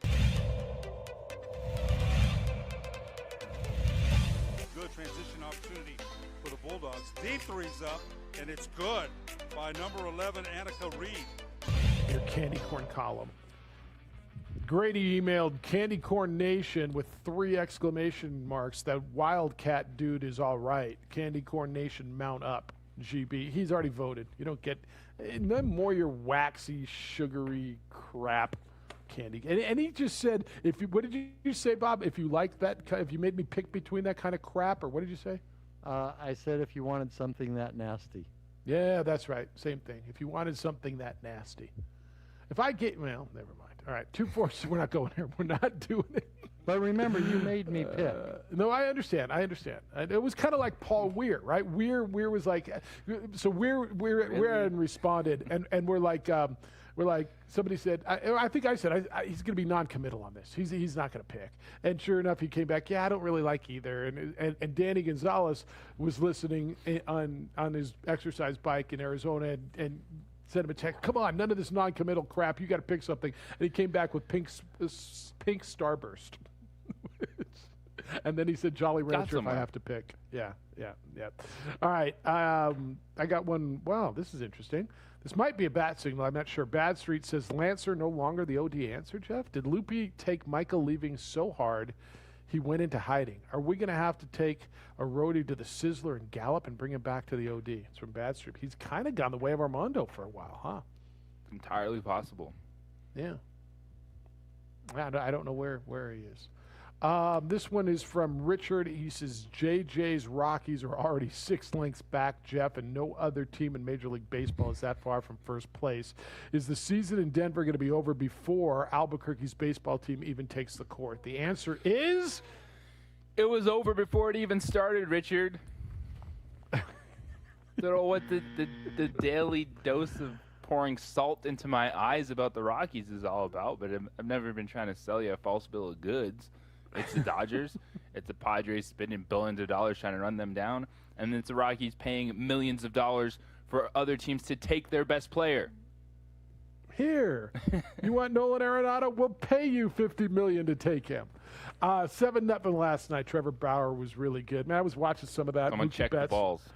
Yeah, Mookie Betts homers, and then hey, they're out of the inning. Ground ball is short. Trevor Story, easy. Oh, it's threw in the a pitch dirt. with one eye closed. Trevor Bauer did? Yes. Why? He just straight up because he can. And the Rockies stink. He closed one eye and he threw a pitch, got a ground out to like third or short. What was the context of it? Just watch me? Like, how does anybody know that's coming? He just closed his eye. Which eye? Left eye or right eye? I think he closed his right eye. All right, so you can still see with the left, right? Because the left one's the one that's like you could still see. That's all right. That's showing off, dude. That's just showing off. He got lucky late in the game that like Garrett Hampson got on base, so it wasn't a no-hitter. That is a bad organization and team. By the way, speaking of, did you see the Joe Musgrave no-hitter the other night? For the Padres, I just happened to be. It was Friday night, Padres. Right? Yeah, that's your club. They were in Texas, full stadium. Edward was there. He could give you the play-by-play, and he might. Just happened to be texting with. We're going to take the break first. Before we get I know we got to take the break before Edward. Absolutely. But a good buddy of mine who's a San Diego fan, so not like me transplanted into San Diego, but he grew up Claremont High School and you know the old brown Padre hat and he's one of those guys who it killed him when the Chargers were ripped. So now he's it's all Padres. And I got a text, and Musgrave's throwing a no-hitter, so we found it and watched the last 2 innings. And the beauty of that, I did not know. I if I'd have asked you who's thrown a no-hitter in Padre history, I'd have gone down a list of people and Randy Jones and all kinds of nothing. The first no-hitter in Padre history. And he's a Grossmont High School kid. Went to a local kid from San Diego. That story was awesome. And the only reason it wasn't a perfect game, he hit a batter in the 4th inning. But that was something that was really cool to watch. And nobody talking to Joe Musgrave in that dugout. Yeah, it's one of those superstitions where you just stay away. I don't know what it is. You just stay away. Don't put it in his head. He knows what's happening. Yep. Like it's like, oh, I haven't thrown a hit, but you just sit there silently in the dugout. Okay. So we're talking superstitions, right? And we're watching the game, and Will, my brother-in-law, was telling Audrey, look, nobody's talking. Why aren't they talking to him? It's just the way it is, man. It's, in baseball, it's superstition. If guys throw a no-hitter, well, why wouldn't they say something? Leave him alone. So the next day, we're driving back out to her dad's house on this causeway over the water, and when we'd gone out there the day before, the traffic was brutal. There was a wreck, and she's like, wow, this is so much better than yesterday. Or the other day when we drove out here, look, gosh, we're making so much better time, and within 3 minutes. And I said, remember when we're having that conversation that you don't talk to a guy throwing a no-hitter? You don't talk about how good, how there's no traffic, how good the commute is. Like, because sure enough, I mean, 100% of the time, that will kill your commute. All right, we're going back to the phones when we get back. 505-246-0610. And where you need to go is F45. It's been a challenging year for a lot of us. We've been focused on staying healthy, but have we been focusing on our fitness? And I took a redshirt year last year, but F45 has helped me refocus on that, take control of my gym identity, and my overall health and fitness day-to-day life. Being healthier, more energy, just feeling better about myself, and that will come through in your everyday life. And the thing about F45, too, is the functional fitness classes, high-intensity training in 45-minute segments. So life is still busy. There's a lot going on. It's easy to get caught up and then forget about those things and not take your fitness seriously. But with F45, you're going to find a class that fits into your schedule in a manageable time frame and get a full-body, high-intensity workout that you can take control of. So check them out at f45training.com. Download the F45 app. You can see the schedule of classes throughout the week. Find a time that works for you.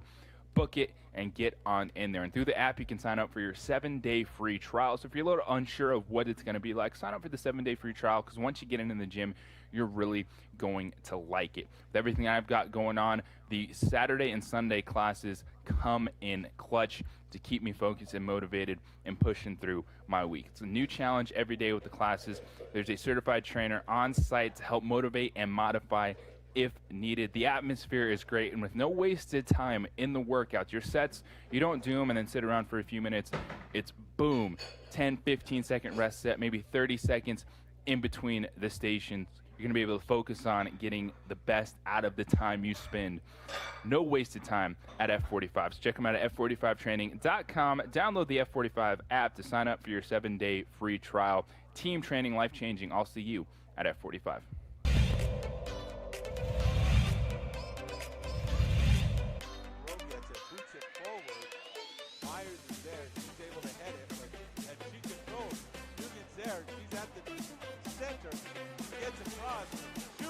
And scores! Hello! What did you say there? Hello! And that is Alexa Duggan, who goes across the body.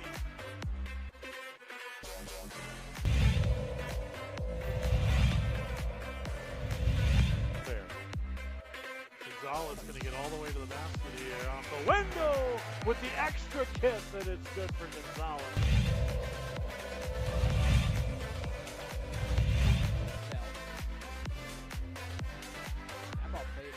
Top of the 18, Morgan.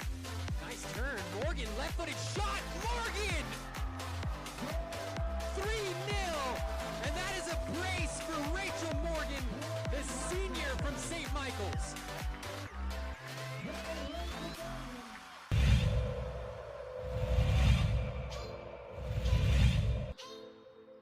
Underneath for Alter. Tries the slam and does it. So in two...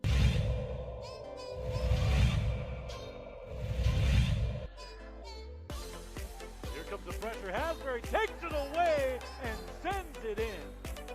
There's a top 10 play right there, I can tell you that.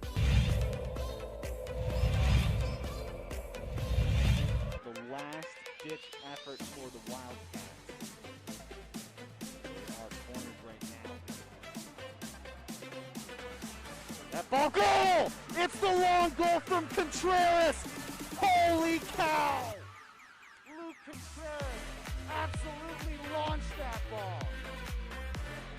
Contreras.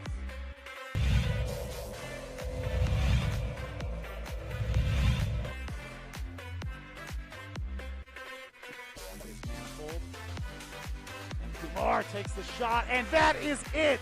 We didn't make it an entire minute into this overtime before Oliver Kumar delivered the winning score. Look at those boys celebrate down there, dogpiling on top of number 6.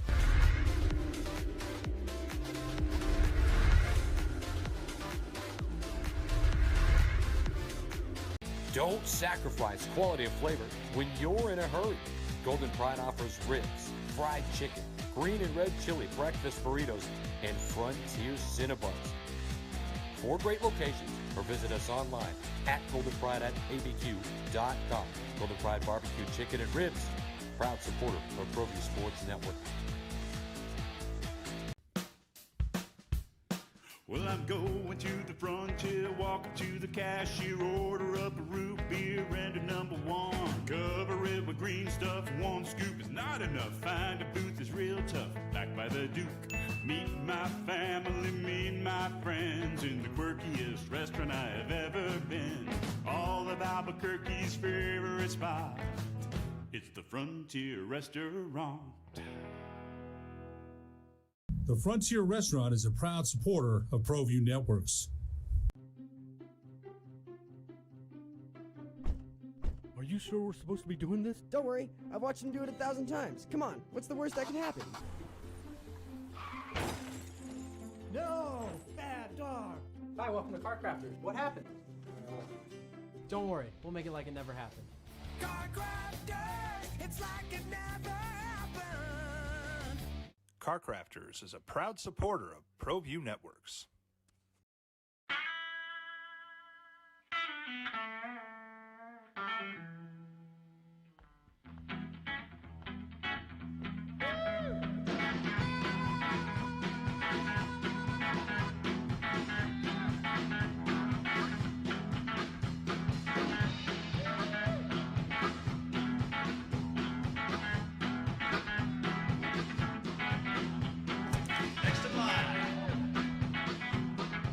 Rudy's is a proud supporter of ProView Networks.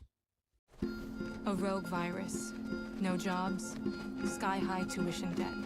Life is trying to put our generation on the sidelines. But we refuse to just sit back and watch it pass us by. Instead, watch us fly ahead.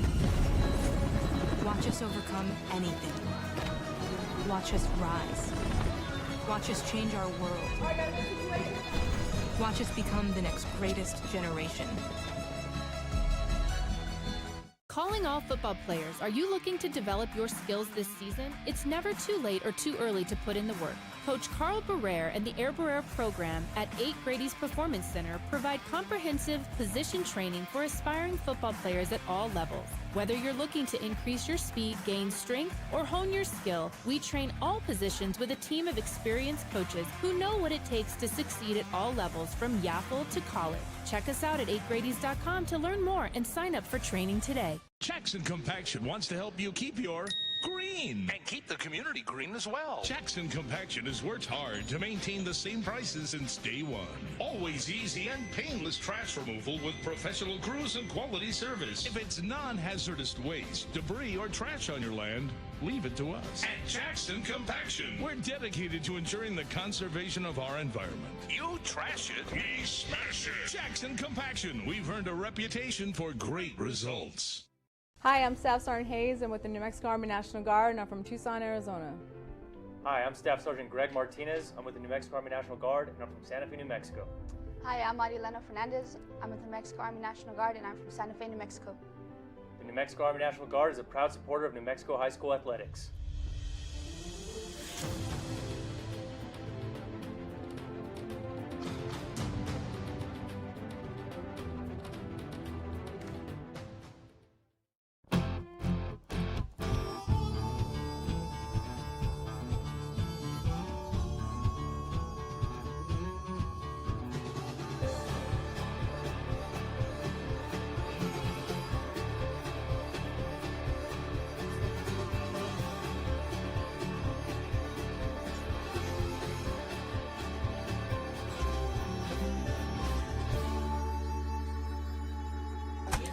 Next in line.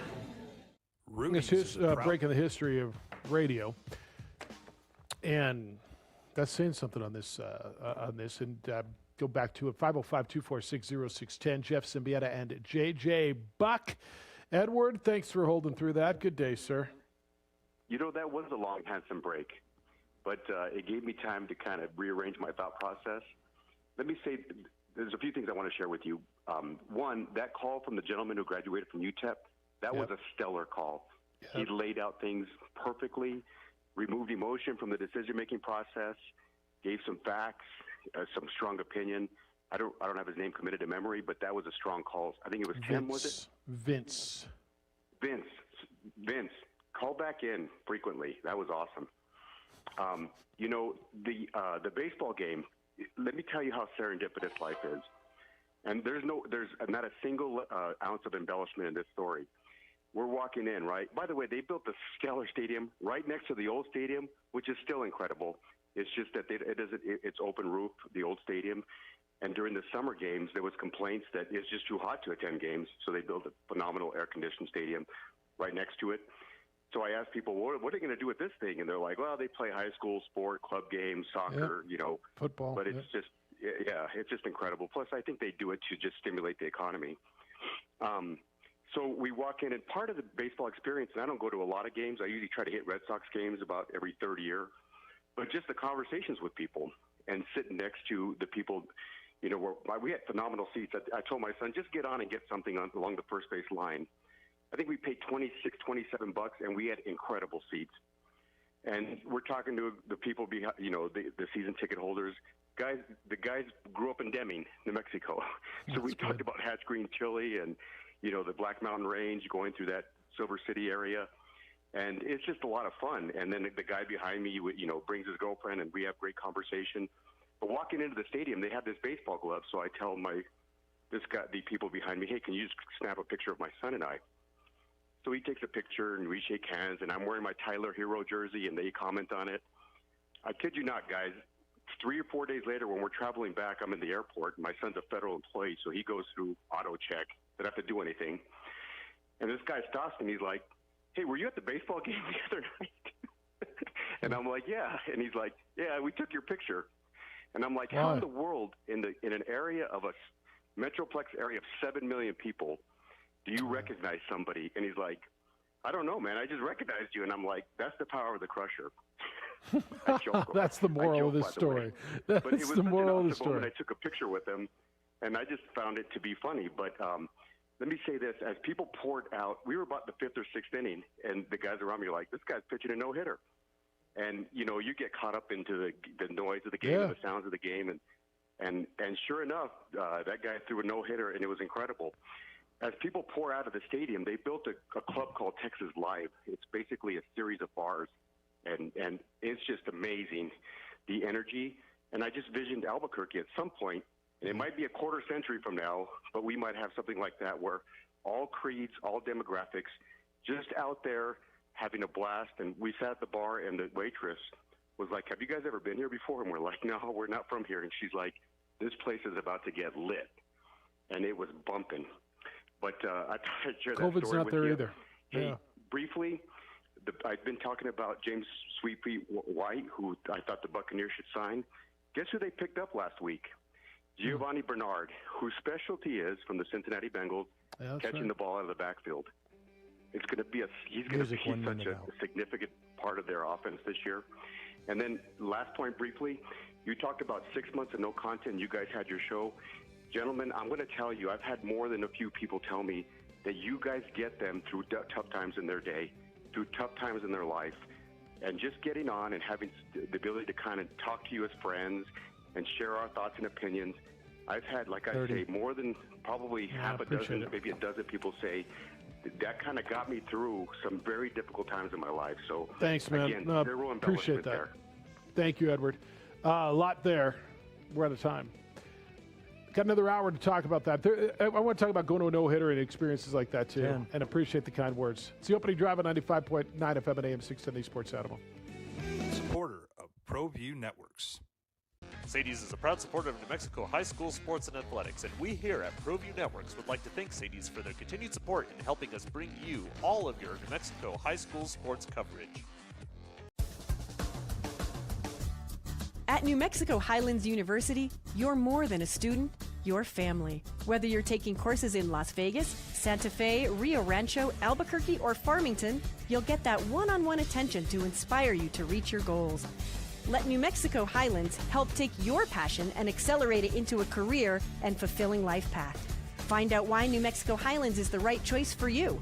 Log on to NewMexicoHighlands.com today. TurboThreads is a proud sponsor of ProView Networks. Almost 30 years of experience means fast service, great prices, and a wide selection of apparel from t-shirts to performance sports shirts, even jackets and hats.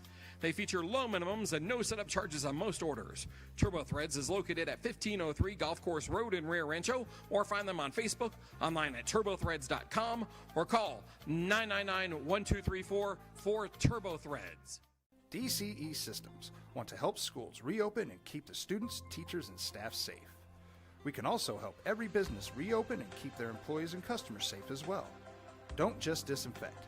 Novalent antimicrobial technology provides ongoing residual protection against bacteria and viruses and is proven to last up to 90 days. That's right, up to 90 days. Call us today at 505-507-7722 or go to DCESystemsInc.com to learn more. DCE Systems are proud supporters of ProView Sports Network and New Mexico Youth Athletics.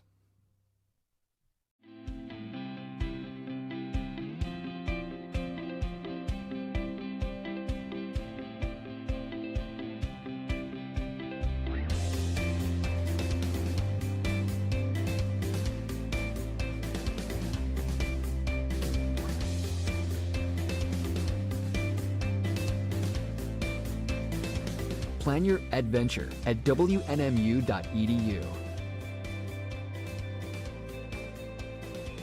Extreme Clean is a proud sponsor and supporter of ProView Networks and all high school sports athletics. Owner Mike McLean and Extreme Clean specialize in carpet cleaning for apartment, realty, business, and residential clients. With over 20 years experience, attention to detail and quality customer service matters. For more information, give them a call, 505-221-6440, Extreme Clean.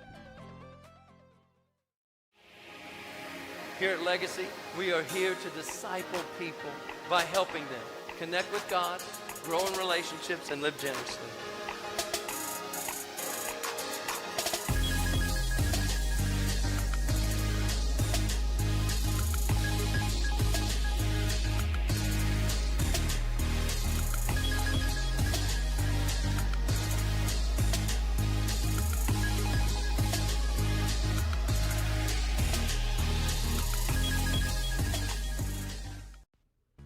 Datacom is the manufacturer's representative for the states of Arizona and New Mexico. Datacom represents Fuji Electric for uninterruptible power systems and Layer 0 for static switches and power distribution units. High-Tech Power Protection manufactures dynamic rotary UPS systems up to 3.6 megawatts, individual and 100 megawatts by combining multiple units. Call Louis Ruffin today at 505-507-7722 or go to datacom.com to learn more. You ever been to a no-hitter? You ever been at a game where there's a no-hitter? No. It's kind of like he explained it, right? It's baseball, and you're in the game, and at some point you start to realize maybe it's the fourth, fifth inning. Hey, they haven't given up a hit yet. They haven't gotten a hit yet. Sixth inning. Hey, they still don't have a seventh inning. Hey, now we got a no-hitter going. I've been at a couple in San Diego where it got broken up in the ninth inning. But years ago, I just happened to be home for, I think it was when I was up in Washington. Got tickets to a Dodger game, took my brother to a game. Kevin Gross, he was like 3-7 at the time, threw a no-hitter for the Dodgers. And we were in a no-hitter. It's just feeling the electricity in the building build up is really fun. It's the opening drive. Jeff Siembieda and J.J. Buck. Lobo Hobo said, did you say you were on the same flight as Crushed, Jeff? The way he self-promotes, I sure hope he was in first class and bought all the persons stuck in the back of the cattle section a drink. It's from Lobo. Actually, we were on the same flight, and I was waiting for Audra to come through security, so I was talking. He said, well, I'll see you at the gate. And then we got on, and he boarded in the B section, and I fly enough. I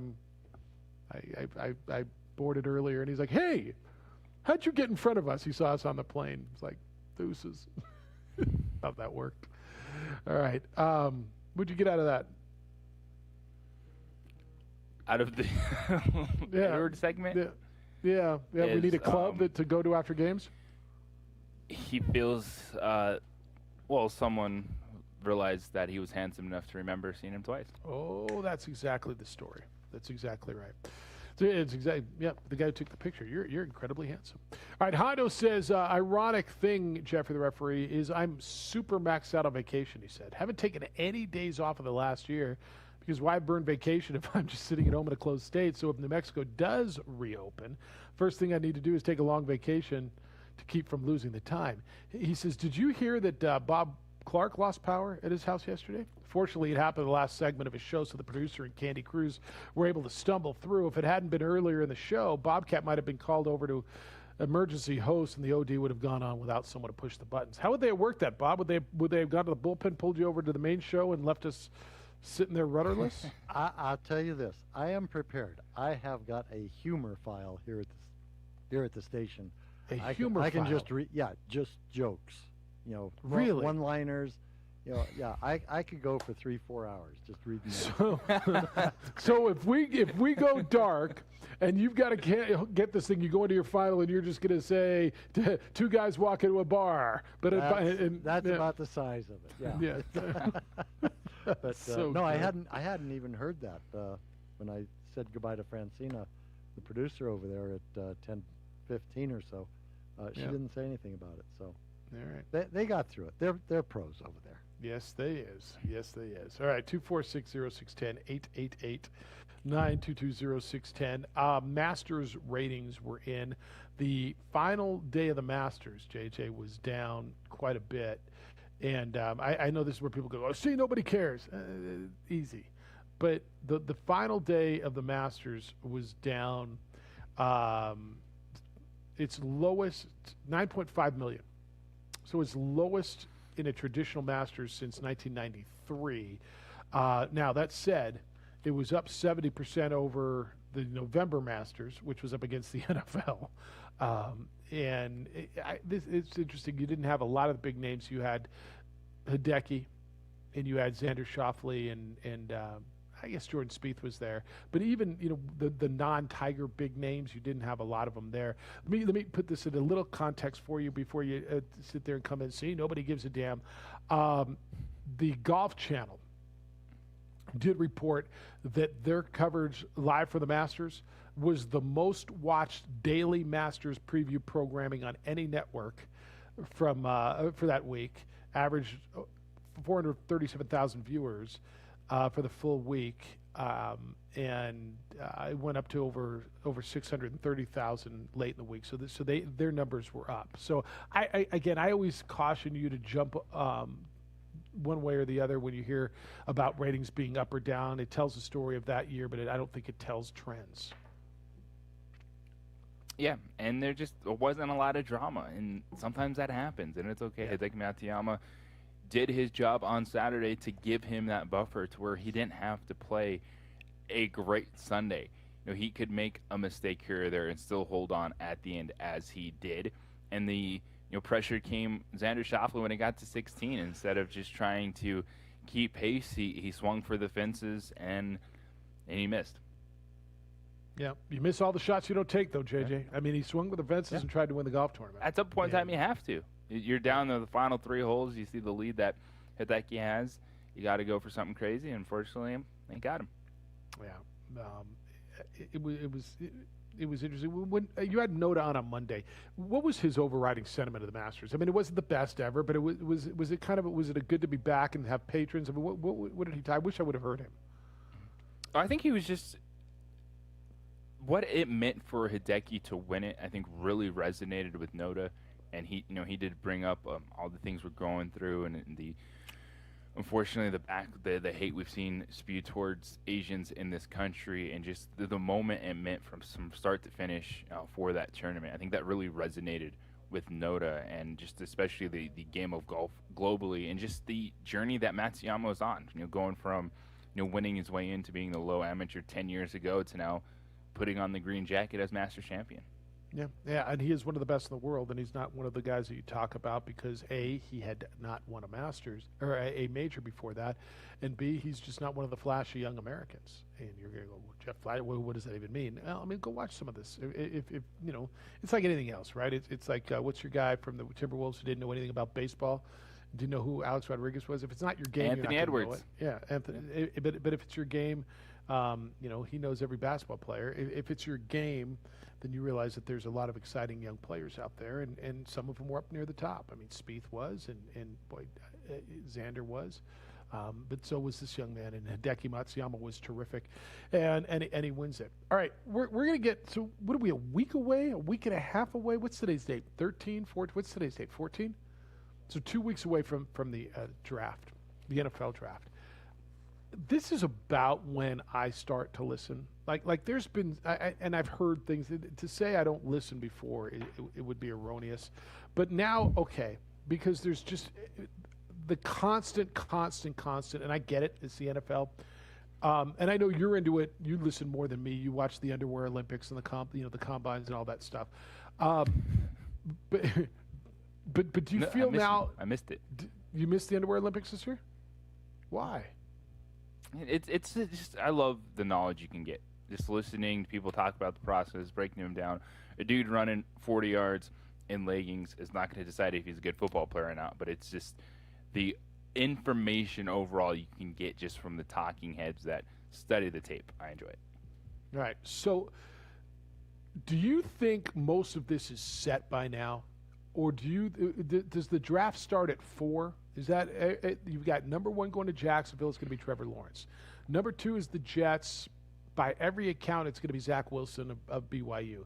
Number 3 is the 49ers. They traded up. By every account, it will be a quarterback. Do we know where they're going with quarterback? Or are we leaning Mac Jones? Is that what you're hearing? Or where are we going? So here's the thing. There was the sentiment that, it's Mac Jones. He's Kyle Shanahan guy. He fits. I don't want a guy that just fits at 3. I want pizzazz. I want wow. I want a dude that I draft and go, I didn't draft him just because he fits. Because you know who fits too? Jim Garoppolo. And he's there and he's fine. I don't want fine. I want wow. And I don't think Mac Jones brings you that wow factor. And what I can't wrap my head around is this just a giant smokescreen? Because every show I watch, everything, especially yesterday, they were going crazy. They're like, Justin Fields. The Patriots are going to trade up to 10 for Justin Fields. The Bears should trade up for Justin Fields. I'm sitting there. If everyone loves Justin Fields, how is he not then the 3rd quarterback selected? How did the San Francisco 49ers pass up on that guy just to get someone that might fit what they like? Especially because they gave up so much to jump to number 3. You're right. I mean, fine or fits or it doesn't work for me, right? You know what I think is going to, and we'll have this conversation a year, maybe a year from now, maybe 8 months, maybe 2 years from now. Trey Lance feels to me like he's going to be the steal of this draft. He's going to be the 5th quarterback taken, isn't he? 5th. I can't sit here and tell you I've watched a ton of them. None of you have. I've watched the tape. I've read about him. I've watched what little I can watch. None of us have watched a bunch of North Dakota State games. Listening to people who I trust, the experts, the quarterbacks, the guys who know, watching the little I've watched, I get a weird feeling on Trey Lance. Is that ridiculous? No, I think Trey Lance is the best value because he's the guy that is going to sit this year. And so he's the one. Depends where he goes, right? Well, I think most places, like Trey Lance, if he gets to 15 and you're the Patriots, that's the point you're like, you know what, let's pull the trigger on this. We'll let Cam Newton do his thing for a year, bring Trey Lance in, and then you actually have something for the future. So I think if Justin Fields drops out of the top 5, he becomes a steal of the draft, because I just got this feeling like it's Justin Herbert all over So again. and you have the same feeling on Deshaun Watson. This is you sound like you felt with Deshaun Watson on this one. Yeah, I'm not as on the prospect as high as I was on Deshaun Watson as Justin Fields, but I just feel like there's so much, like people are doing too much to pick apart Justin Fields. I'm like, the dude is a ridiculous athlete. He plays from the pocket. He can make all the throws. Like, sign me up. Like, I'll take that all day, every day. So if he drops out of the top 5, I think that is an absolute steal. Forever has him, which is why all of a sudden I'm thinking, if people love him that much and they're saying trade up for him, how does San Francisco not take him at 3, which then brings Trey Lance into an incredible value if he gets down into the teens? I see. I'm just not as sold because I watched an inconsistent senior year. I watched a great performance in the semifinal, and I guess I'm echoing in my own head because I remember telling you that Monday or Tuesday, whatever the day after that semifinal game, can we just not anoint him after one game? And remember saying we may be having a totally different conversation a week from now, and we did. And so I think he's good, and I think he's a first-round pick.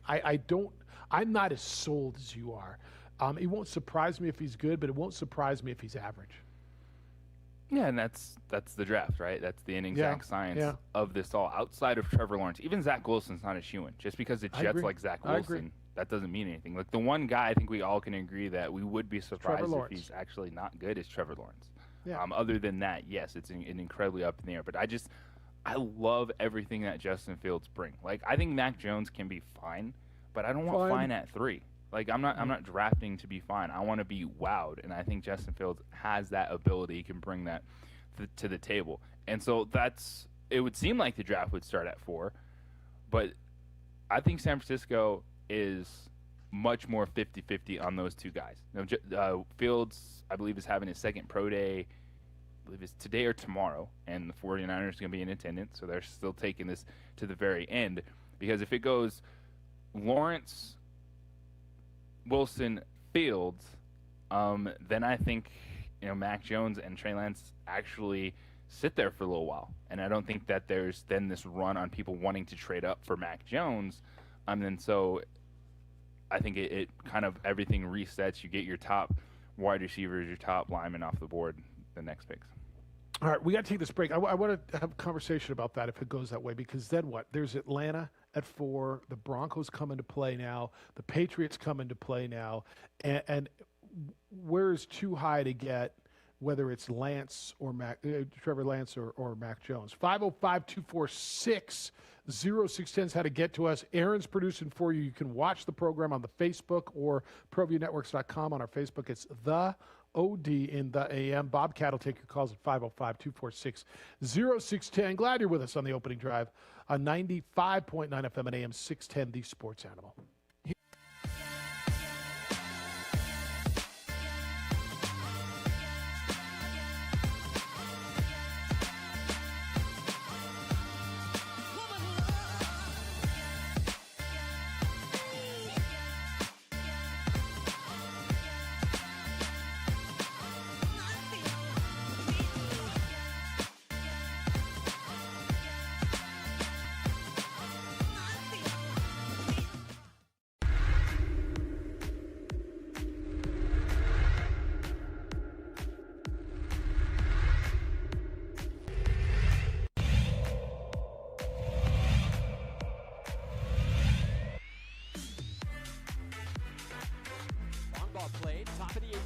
Morgan's there, one-on-one with the keeper, and that opens the scoring.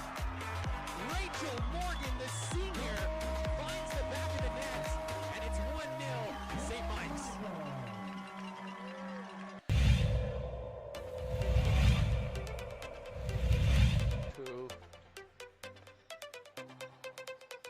Oliveris for 3, yes. Well, I like that young man.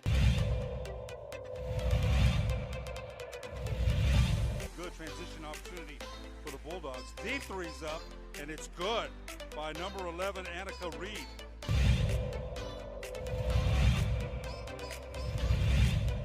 Rowe gets it, boots it forward. Myers is there. She's able to head it, and she controls. Dugan's there.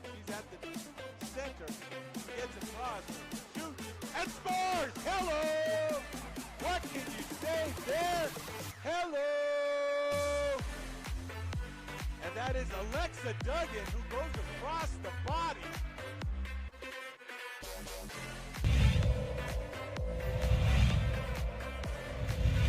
There.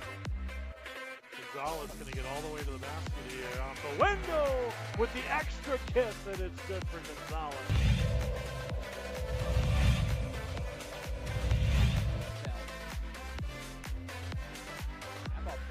To the top of the 18, Morgan. Nice turn. Morgan, left-footed shot. Morgan! 3-0. And that is a brace for Rachel Morgan, the senior from St. Michael's.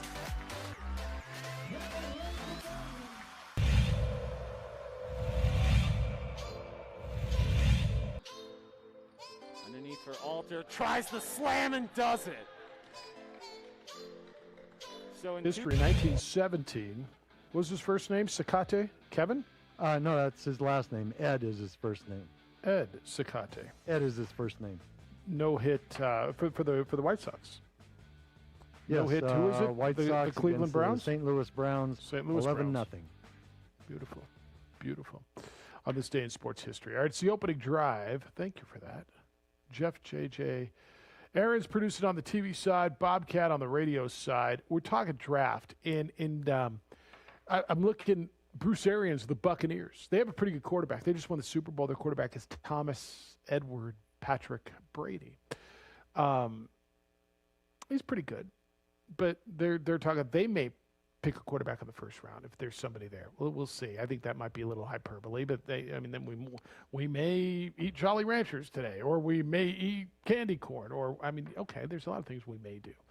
But I don't know. Will the Tampa Bay Buccaneers, as Bruce Arians says, get a quarterback in the first round? There's a lot of things they may do.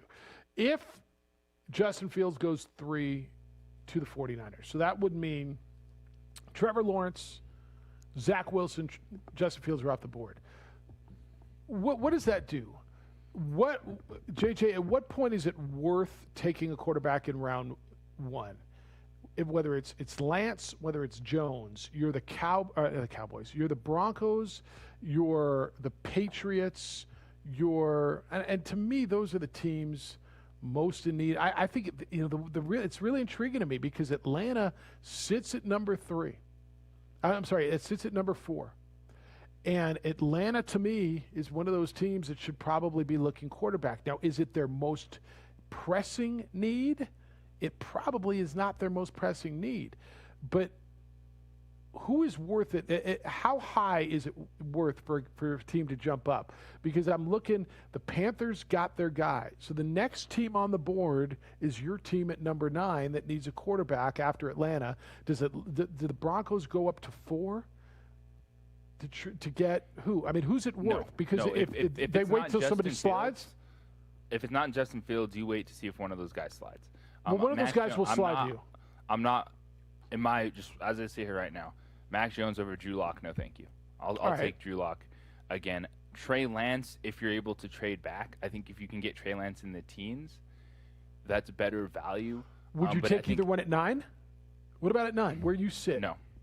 I'm not a Mac Jones guy. Okay. If I have Drew Lock, I don't think Mac Jones is a huge upgrade. I think I'm with you on that, by the way.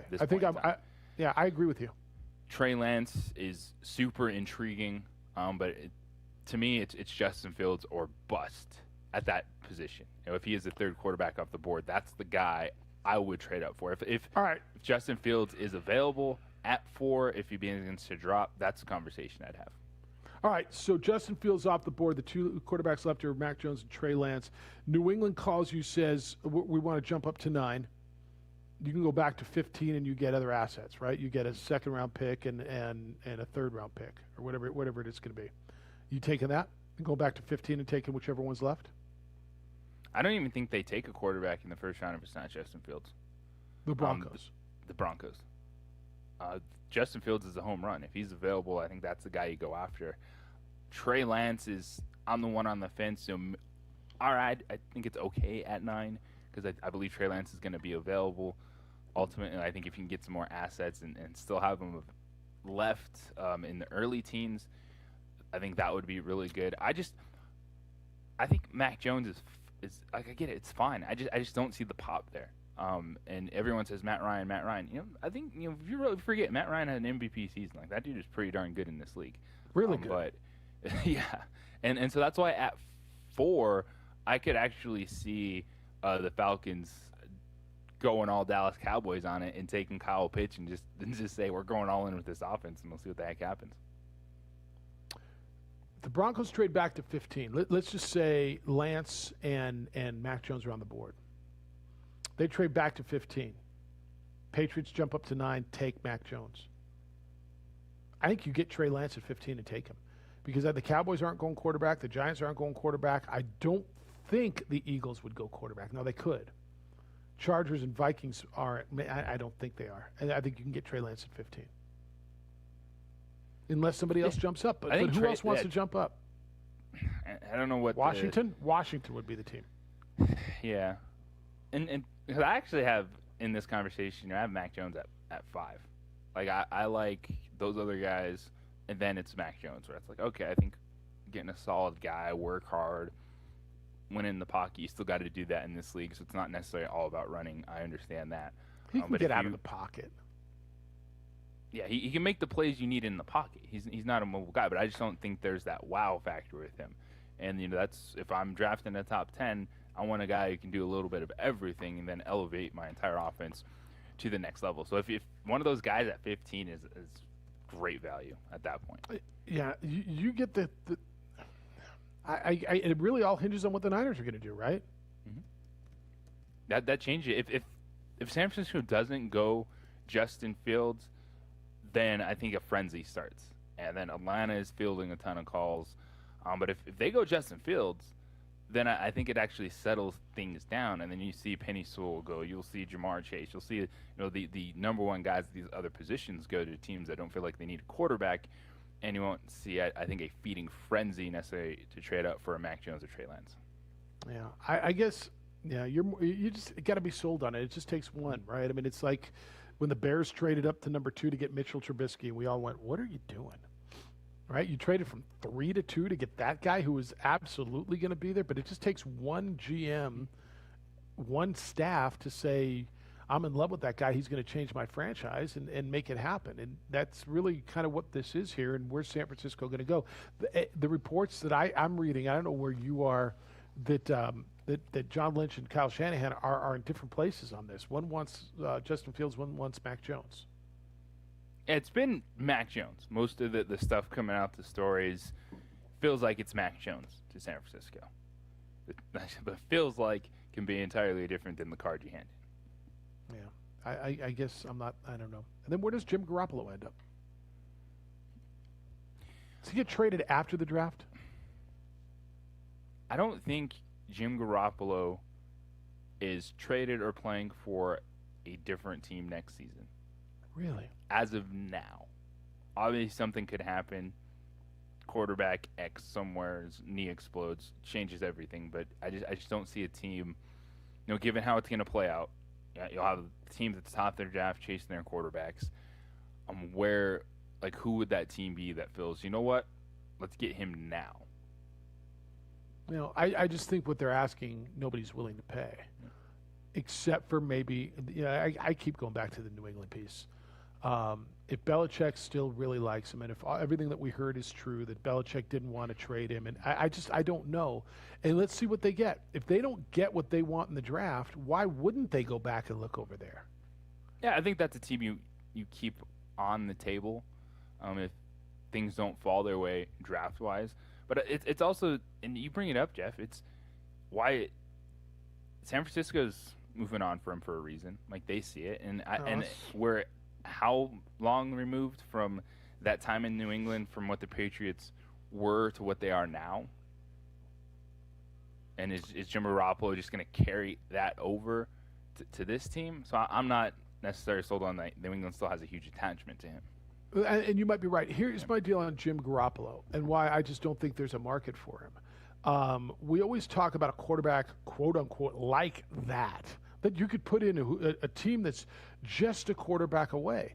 Well, there is no more team that the majority of us believe are just a quarterback away than San Francisco.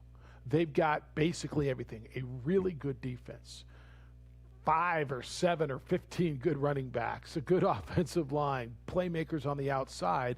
If there's a team that you're going to tell me is just a quarterback away, it is them, and they're saying that's not our quarterback. So why would you think, well, gosh, they got him. He's there every day. Pretty smart guys, John Lynch, Kyle Shanahan. If they're not sold on that guy and they jumped all the way up to 3 and spent everything they spent, then I'm not sure that's the guy I want to be my quarterback to push me over the top. I'm looking somewhere else. And they got a winning record with this cat and a Super Bowl appearance. Yeah, and he went to the Super Bowl. So there's something there that he's not it. And that's why I'm leaning your way. They're not getting what they want. And look, Carolina could have done that. Carolina probably had their choice, right? Did they want to go? They made a trade. Did they want Sam Darnold? Because I guarantee you, what did they give up? That second and that third, right? For Sam Darnold? Right? Was it a second and 2/3? Whatever it was. They could have got Jim Garoppolo for that, don't you think? Feels like it. If they wanted Jim Garoppolo, but they opted for Sam Darnold. Tells me everything I need to know if I'm a guy in the market for that quarterback who's going to put me over the top. 505-246-0610. It's the opening drive. We're on ProView Networks. And 95.9 FM and AM 610, the Sports Animal. Everything is starting to turn and green. Here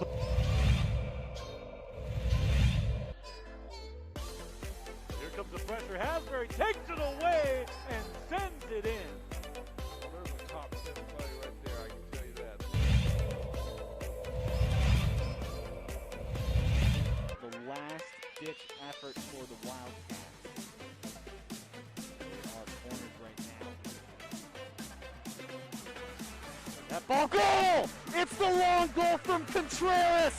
Holy cow! Luke Contreras absolutely launched that ball. Contreras.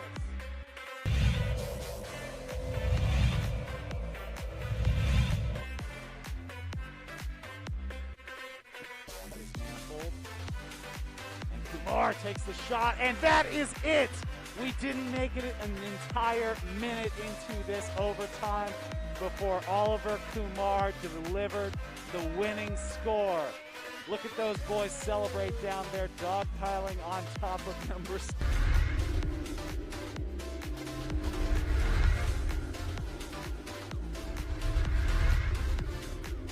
Don't sacrifice quality and flavor when you're in a hurry.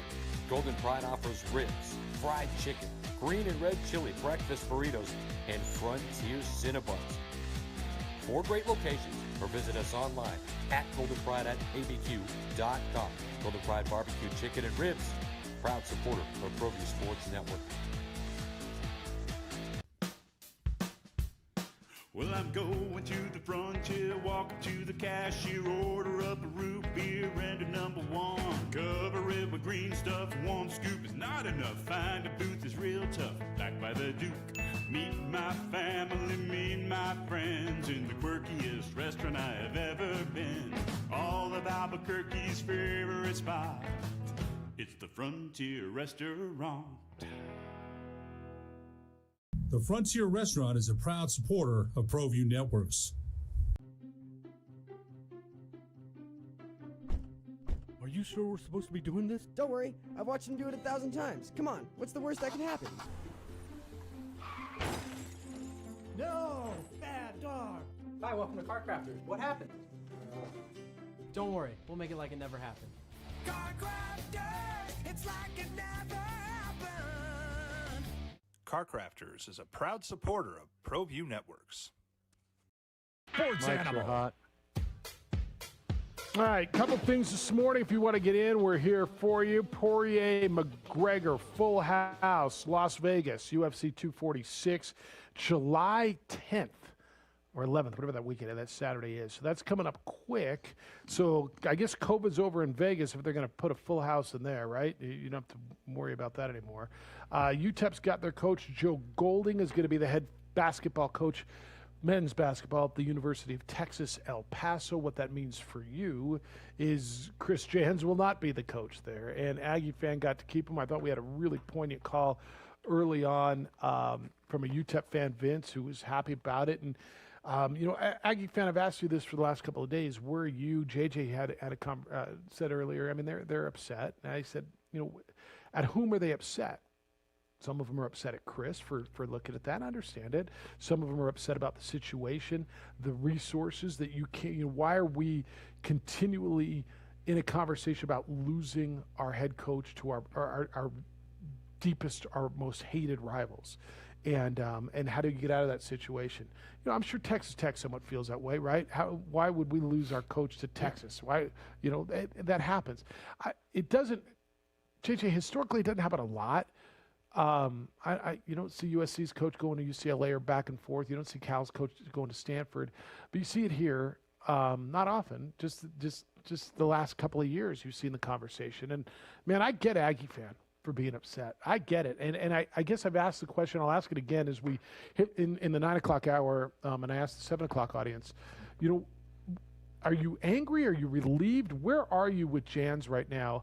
I'm going to tell you, for me, I think it's great news that he's there. And look, you're not out of the woods yet. There's going to be another one that opens up, and Chris's name's going to be going to be up for this.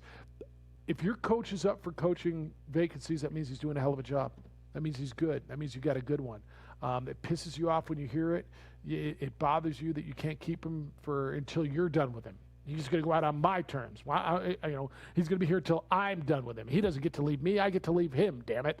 That's not how this works. So I say enjoy Chris as much as you want. Chris had an opportunity. We all say, what do we say all the time? You always listen, right? You always listen. Well, how can he interview for the UTEP job after what we've been through? You always listen, and that's kind of where I am with this. Yeah, and the fact that it was back-to-back rivals is really frustrating, and there's not a way to spin that for a fan base. When you saw what happened, Paul Ware going to the Lobos, and then UTEP coming in, interviewing Chris Jans, that doesn't happen. And once, Chris Beard, Texas, we see that situation, but back-to-back I don't know if that's ever happened somewhere where one university has had their coaches go to different rivals from the same program, men's basketball. And so I get that frustration, but I think a lot of it is fans are ultimately, even the most diehard fans that just bleed whatever color it is, are smart enough to realize, okay, our coach is successful at this level, he'll take a step up. But I think for a lot of Aggie fans, even if you tell them the salary, it's hard for them to look at El Paso and UTEP as a step up, because you're trying to sell that no, my rival's not a step up. We're the team that's winning these games. We're the team we've been beating the tar out of them, winning the conference. So I think that's a lot of the frustration from the fan standpoint. And then ultimately, what you touched on and kind of going back to it is, I think just Aggie fans I think they'd feel better if they could just be on the same level as their rivals. And so I think that would then take the pressure off them, where they wouldn't have to worry about a New Mexico or a UTEP coming in wanting to talk to their coach, because if their coach is good, beating those rivals, well, why would I look at this position when it's not a step up for me? Right. Well, in fact, the coach is good, and the coach is beating his rivals. I mean, look at New Mexico State's record against the Aggies and the Miners over the last 4 or 5 years. I don't even know that we're having an argument here. I'm sure somebody will come in and argue. Who's the best basketball program of the three over the last, say, 5 years, 4 years, since Chris has been there, since Paul's been here, since Rodney Terry's been at UTEP? Who's the best basketball program between the Aggies, Miners, and Lobos? It's the Aggies. It is. And so that's what's frustrating you. It's like, wait a minute, we beat those guys. We're better than them. We're going to the NCAA tournament. They haven't sniffed the postseason, either one of them. And yet we're losing our coaches to them. What the hell's going on? What are we doing wrong? And I don't know that you're doing anything wrong other than the situation is what it is. You are in the league in which you're in, so none of the football revenue's there. None of it. You have no television revenue really to speak of coming out of basketball. Your corporate base in regards to sponsorship money, your pool, your ceiling, and your floor for that matter, is so much lower than UTEP, who is in El Paso, who is the big dog in El Paso, than UNM, who is in Albuquerque and is the big dog in Albuquerque. There's more corporate money there. There's more population there. There's more alumni money. There's more ticket money. I mean, what are you doing wrong? I can't sit here and tell you you're doing anything wrong. you're just in a tough spot. It'd be easy to say, well, Mario's not doing this. Well, what do you want Mario to do? What do you want? It doesn't even have to be Mario. Give me an AD. What do you want the athletic director to do that you think is going to get you out of that spot?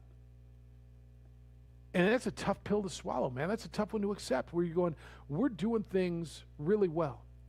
And you can make the argument we're doing it better than they are, and they are. And look at our program overall, and I'll give New Mexico State a lot of credit. What they do athletically, like keeping football afloat and being competitive periodically is a big deal for them. But what they do with basketball, with women's basketball, with volleyball, with baseball, with some of their sports, competitive-wise, the resources they have, it's beyond admirable. But when you sit here, JJ, and you say Aggie fan just wants to be able to say, how do we get to a point where we're on a level playing field with our rivals? I don't know that you're going to ever get there financially. And then you're going to have these fortunately frustrating situations where things like this happen, to where rival schools can be enticing to a coach just based on salary, because that's a huge part of it. Stability, salary. I think the WAC definitely has a brighter future in basketball than it's had in a long time, since they've had kind of the fracturing of the conference. But ultimately, we know that if Chris Chance continues to be successful, he's going to be interviewed. I think just Aggie fans are tired of it being with the rivals. With their main rivals, yeah. It's like hands off, bleep you, go away. There's a lot of fish in the sea. It's like your best buddy stealing your If Texas Tech wants to come in and take him, okay, we get it. Well, it's the truth, dude. It's your best buddy, the guy that you've hung out with, that double dated. You guys have been to Vegas as a couple and gone to Hawaii and hung out for years. And that dude, his girlfriend leaves him and he steals yours. Like, whoa, of everybody, dude, really? My chick's going with that guy? Like, I get it if she's going with The Rock, right? But this dude, that's what it is. I'm going to give you an example. It's not exact, but I'm going to take like the Fresno State, the San Diego States. They can have their success, but if USC or UCLA or Cal or Stanford ever want to come in and steal their coach, they can. Yeah. Right? Because they've got bigger resources. They got more TV money. It's like the Brian Dutcher thing the other day, or a couple weeks ago. Brian Dutcher was making $1 million at San Diego State. Well, if Minnesota wanted to pay him $2.4, how are you dealing with that? How are you stopping that? If Brian Dutcher, let's just say USC, Andy Enfield moved on, and USC looked down and said, damn, look what that guy's doing at San Diego State. He knows the area. He's having success. We're going to pay him $3 million. How does San Diego State compete with that? You can't. At some point, you just have to say, thank you. Hopefully, we have a stable base to keep building. And that's where it is. And so sometimes it sucks. And to accept who are you and what your revenue is. You do the best that you can with what you got. But your point is 100% right. Aggie fan, I get it. If you're pissed, you're pissed. I got it. But I don't. Sometimes there's not always someone to blame. And I don't know, JJ, are they mad at the state for not funding them at the same level? Are they mad at the Lobos and Miners for keeping them out of their conferences? I guess the answer is going to be all of the above. Yeah, and just trying to figure out, all right, what is it? I think you've done a great job of just laying it out, the factors involved, and it's just back to the rivalry piece of it. If there's someone else coming in, courting your head coach, you got to understand it. You're definitely not going to be like, oh, don't go to a Big 12 school. Don't take that opportunity. But if it's even just like ETSU, you're just kind of like, really? I was going to go there. It's ETSU and now UTEP and just. What was a harder one for Aggie fan to kind of comprehend? The fact that Chris was flirting with East Tennessee or UTEP, right? East Tennessee means nothing to Aggie fan. Nothing. Right? That's one of those directional schools that play in a league that you can't pick out of a multiple choice. You couldn't tell me who they are, what their nickname is. Why the hell would he go there? Like, that one bothered you to the point where like it's putting you, how is that job better than ours? As opposed to this UTEP thing where that's our rivals and we flip and hate them. Which one bothered him more? That's a good question. I'm not sure which one would bother me more, honestly. Like almost. Well, the UTEP thing because of the Paul Weir thing, right? Because it opened up a wound. But the East Tennessee thing just made you go, why, dude? Why would you go there? Well, the money's better, the resources are better, but I don't know. I'm curious, Aggie fan, where are you on that? 505-246-0610, 888-922-0610. And A-Rod, who are you? The opening drive on 95.9 FM and AM 610, the Sports Animal. And you're clear.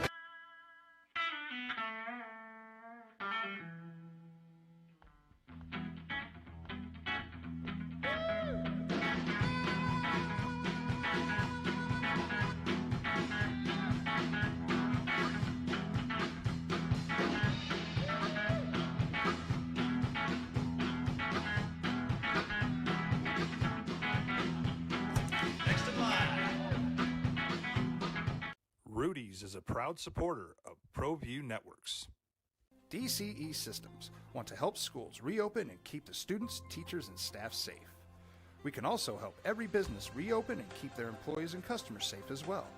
Don't just disinfect. Novalent antimicrobial technology provides ongoing residual protection against bacteria and viruses and is proven to last up to 90 days.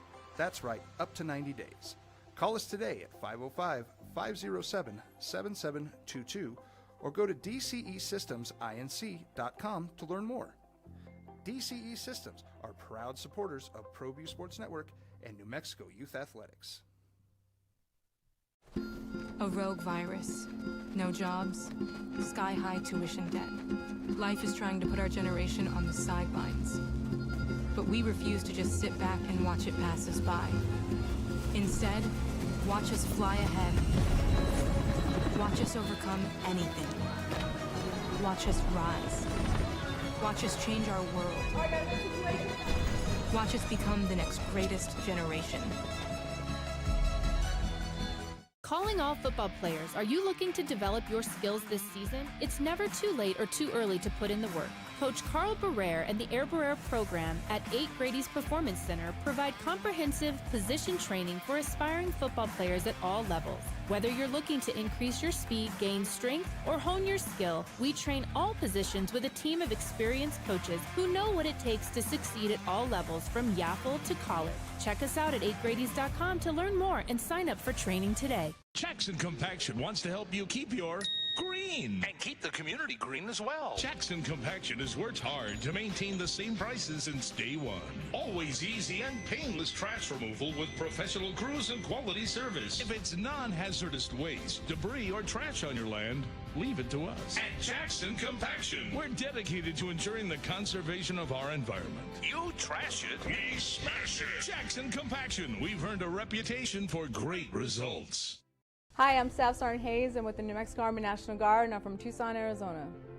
Hi, I'm Staff Sergeant Greg Martinez. I'm with the New Mexico Army National Guard, and I'm from Santa Fe, New Mexico. Hi, I'm Marilena Fernandez. I'm with the New Mexico Army National Guard, and I'm from Santa Fe, New Mexico. The New Mexico Army National Guard is a proud supporter of New Mexico high school athletics.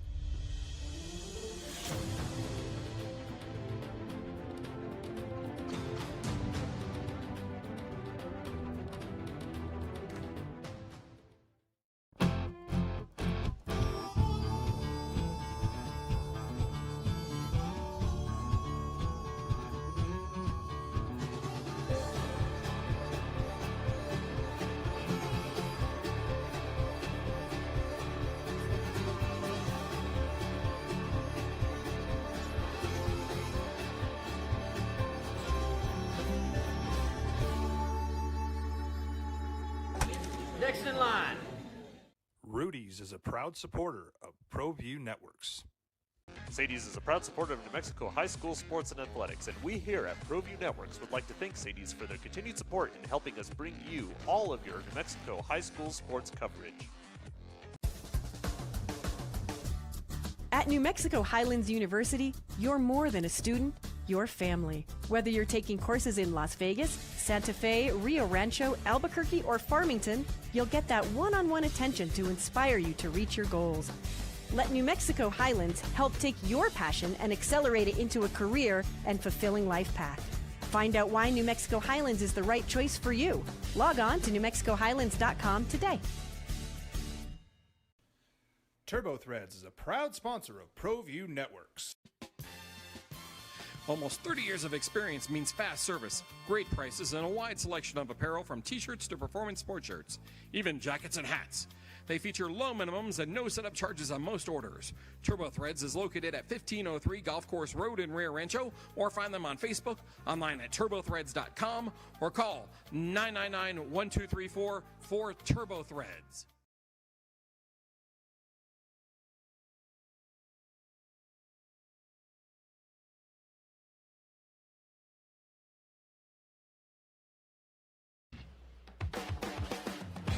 All right, we're going to play a little game with Bob. It's one of my favorite games. Bob, we're going to play a game with you. It's the opening drive, Jeff Siembieda and J.J. Buck. It's Who Is. So this gentleman has been in the news. Who is Anthony Edwards? Is he the last year's first-round pick of the Minnesota Wolves? Is he Trey Lance's head football coach at North Dakota State? Is he the starting pitcher tonight for the Padres? Or is he the high-profile basketball transfer that just signed with Fresno State? Fresno. All right. See, that's a pretty good set of clues there, right? Yeah. My favorite. I appreciate that. My favorite part is putting them together. He is. That's incorrect. It's A. The answer is A. He was the #1 overall pick in the NBA draft last year. But so my point in playing that game in this situation is, who is Anthony Edwards, right? Who is he?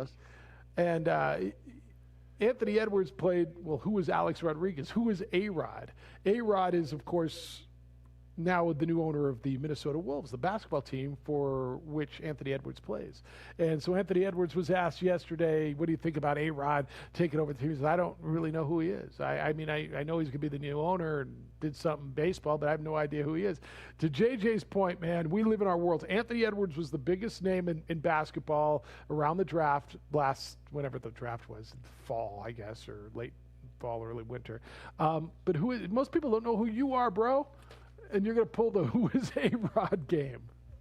Well, it's true, but I also think it brings up a great point, especially when we're talking about, because Anthony Edwards he'd be a sophomore in college this year, so that's like right there down the lane of so many things we talk about and selling history and what it means to be this, what it means to be that, and how do you explain that? How do you share that to someone that's never heard about it before, let alone Alex Rodriguez, who it seems like that's A-Rod is common knowledge to sport fan, but you link A-Rod hasn't played in like 9 years.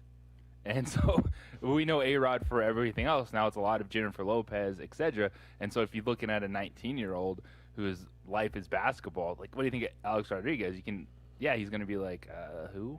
Does that have something to do with baseball maybe? I'm not sure. So at what point do you start feeling old, man? Like you're young.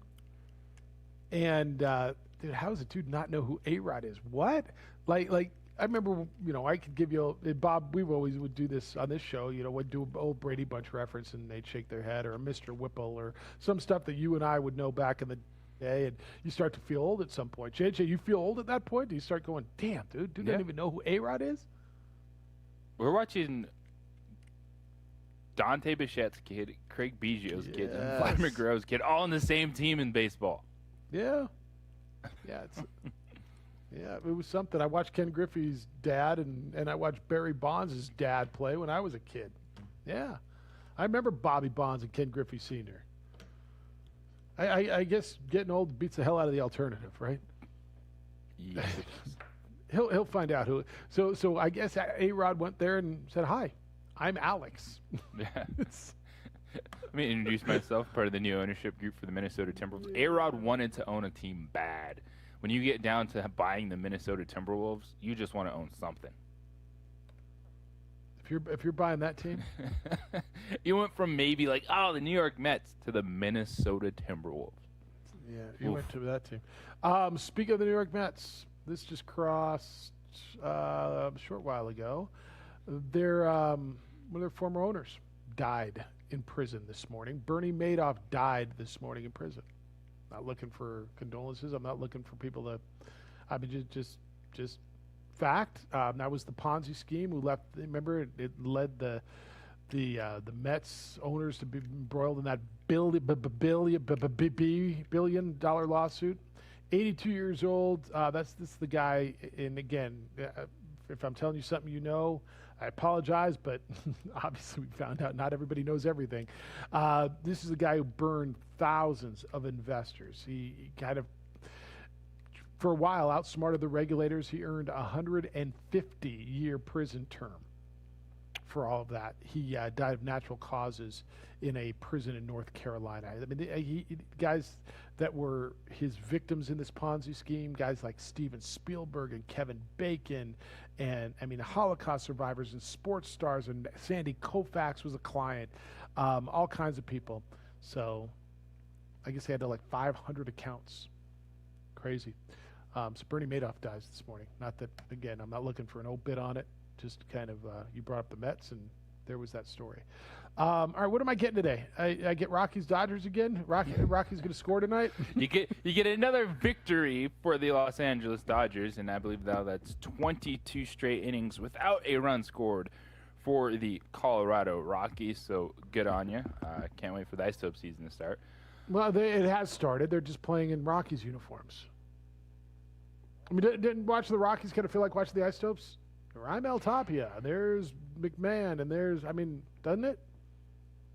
No. I felt bad for Sensatella. So the inning that he gave up the runs and he got pulled, there was a strike 3 to get him out of the inning. Did you watch it at all? Robot. I can't remember who was. Yeah, I can't remember. It was a borderline. It would save the Rockies season. It was a borderline bottom of the strike zone pitch, right down the middle. It was a big old breaking ball that fell off the table that caught the bottom of the line on K zone, whatever that means to you. I know that means a lot to you, more than it means to me. And he was halfway to the dugout and started barking at the umpire, and then gave up. Then Trevor Story had the error and kept the inning alive. And Sensatella deserved better. They weren't going to win because, well, they scored 0 runs. And I've never, ever, this is one thing never, I never say never. I have never seen a team win when they scored 0. Never. It's very hard to do. Yeah. Unless you're watching a soccer game. All right, so the Dodgers are 9-2. I don't know at what point we start saying, all right, they're off to a good start. Rockies are 3-8. I think the Dodgers are off to a fantastic start. I'm just waiting for when they trade Trevor Story. Ooh, is that what's next? Yes. Is that this year's dump? Yeah. And they better get a top 5 prospect in return. If they don't, I'm talking I'm switching from AT&T Root Sports Rocky Mountain to San Diego West. What did they get for Tulo?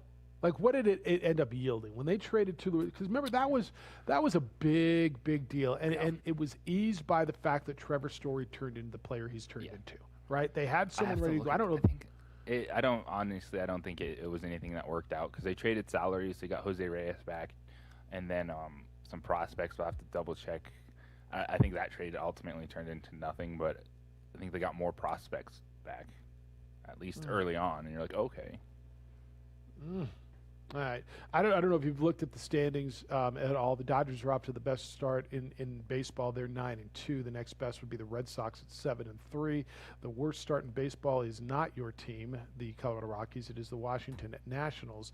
They are 2-6. Then it's your former team, the Colorado Rockies.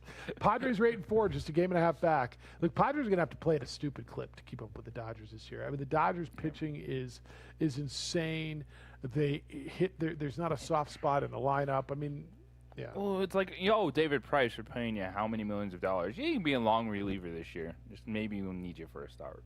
Yeah, they went with May as their 5th start. It's nuts. And he had a great first start, so yeah, it's stupid. They're really good. They're really good. You get day baseball if you want. A lot of day baseball today. Actually, a lot of day baseball. Yankees in Toronto, Washington, St. Louis, Cubs, Milwaukee, Angels, Kansas City, and Red Sox, Twins, and Cincinnati, San Francisco will be your day baseball. If you want some of that and you want to be able to find it, hopefully the winds will die down if you want to go play golf and that. We catch up with Jerry tomorrow, right? We'll do our final Jerry Palm tomorrow. Is that correct? Jerry Palm and tomorrow should be really cool. Go ahead. Dave Parker. Dave Parker. People are going, why do I know that name? Dave Parker, the former Pittsburgh Pirate great. This is the guy that I always bring up back in 1979 when we talked salaries. And I said, I remember back when Dave Parker became the first guy to average $1 million a year to play baseball. And I remember just going, man, $1 million a year to play a game. And Dave Parker was really good, had an unbelievable arm, a very, very distinctive batting stance, and played on a really good Pirate teams. And was just a great player. He's got a book out, and I'm looking for. I've never spoken with Dave Parker, but now $1 million a year. You're like, God, that guy must stink. Like, how come they only pay him $1 million a year? Oh, look, they, yeah. Like kickers are past that salary standpoint now. Music out in one. Everybody is past that standpoint. Everybody. All right, Jim Rome Show is next. The Dan Patrick Show will be after that. No, that's not true. It'll be The Herd with Colin Cowherd. We'll be after that. Sports Bar with Trulio and Carlisle at 4 o'clock, and we're back with more award-winning radio tomorrow morning starting at 7 a.m. Aaron, great work. Thank you. Bobcat, good luck today. Thank you much. Should see you tomorrow. Yeah, we'll get to see you tomorrow. Be good to each other, please. JJ, have a great day. Have a day, y'all. Be kind, loving, caring, and sharing. We'll smell you tomorrow.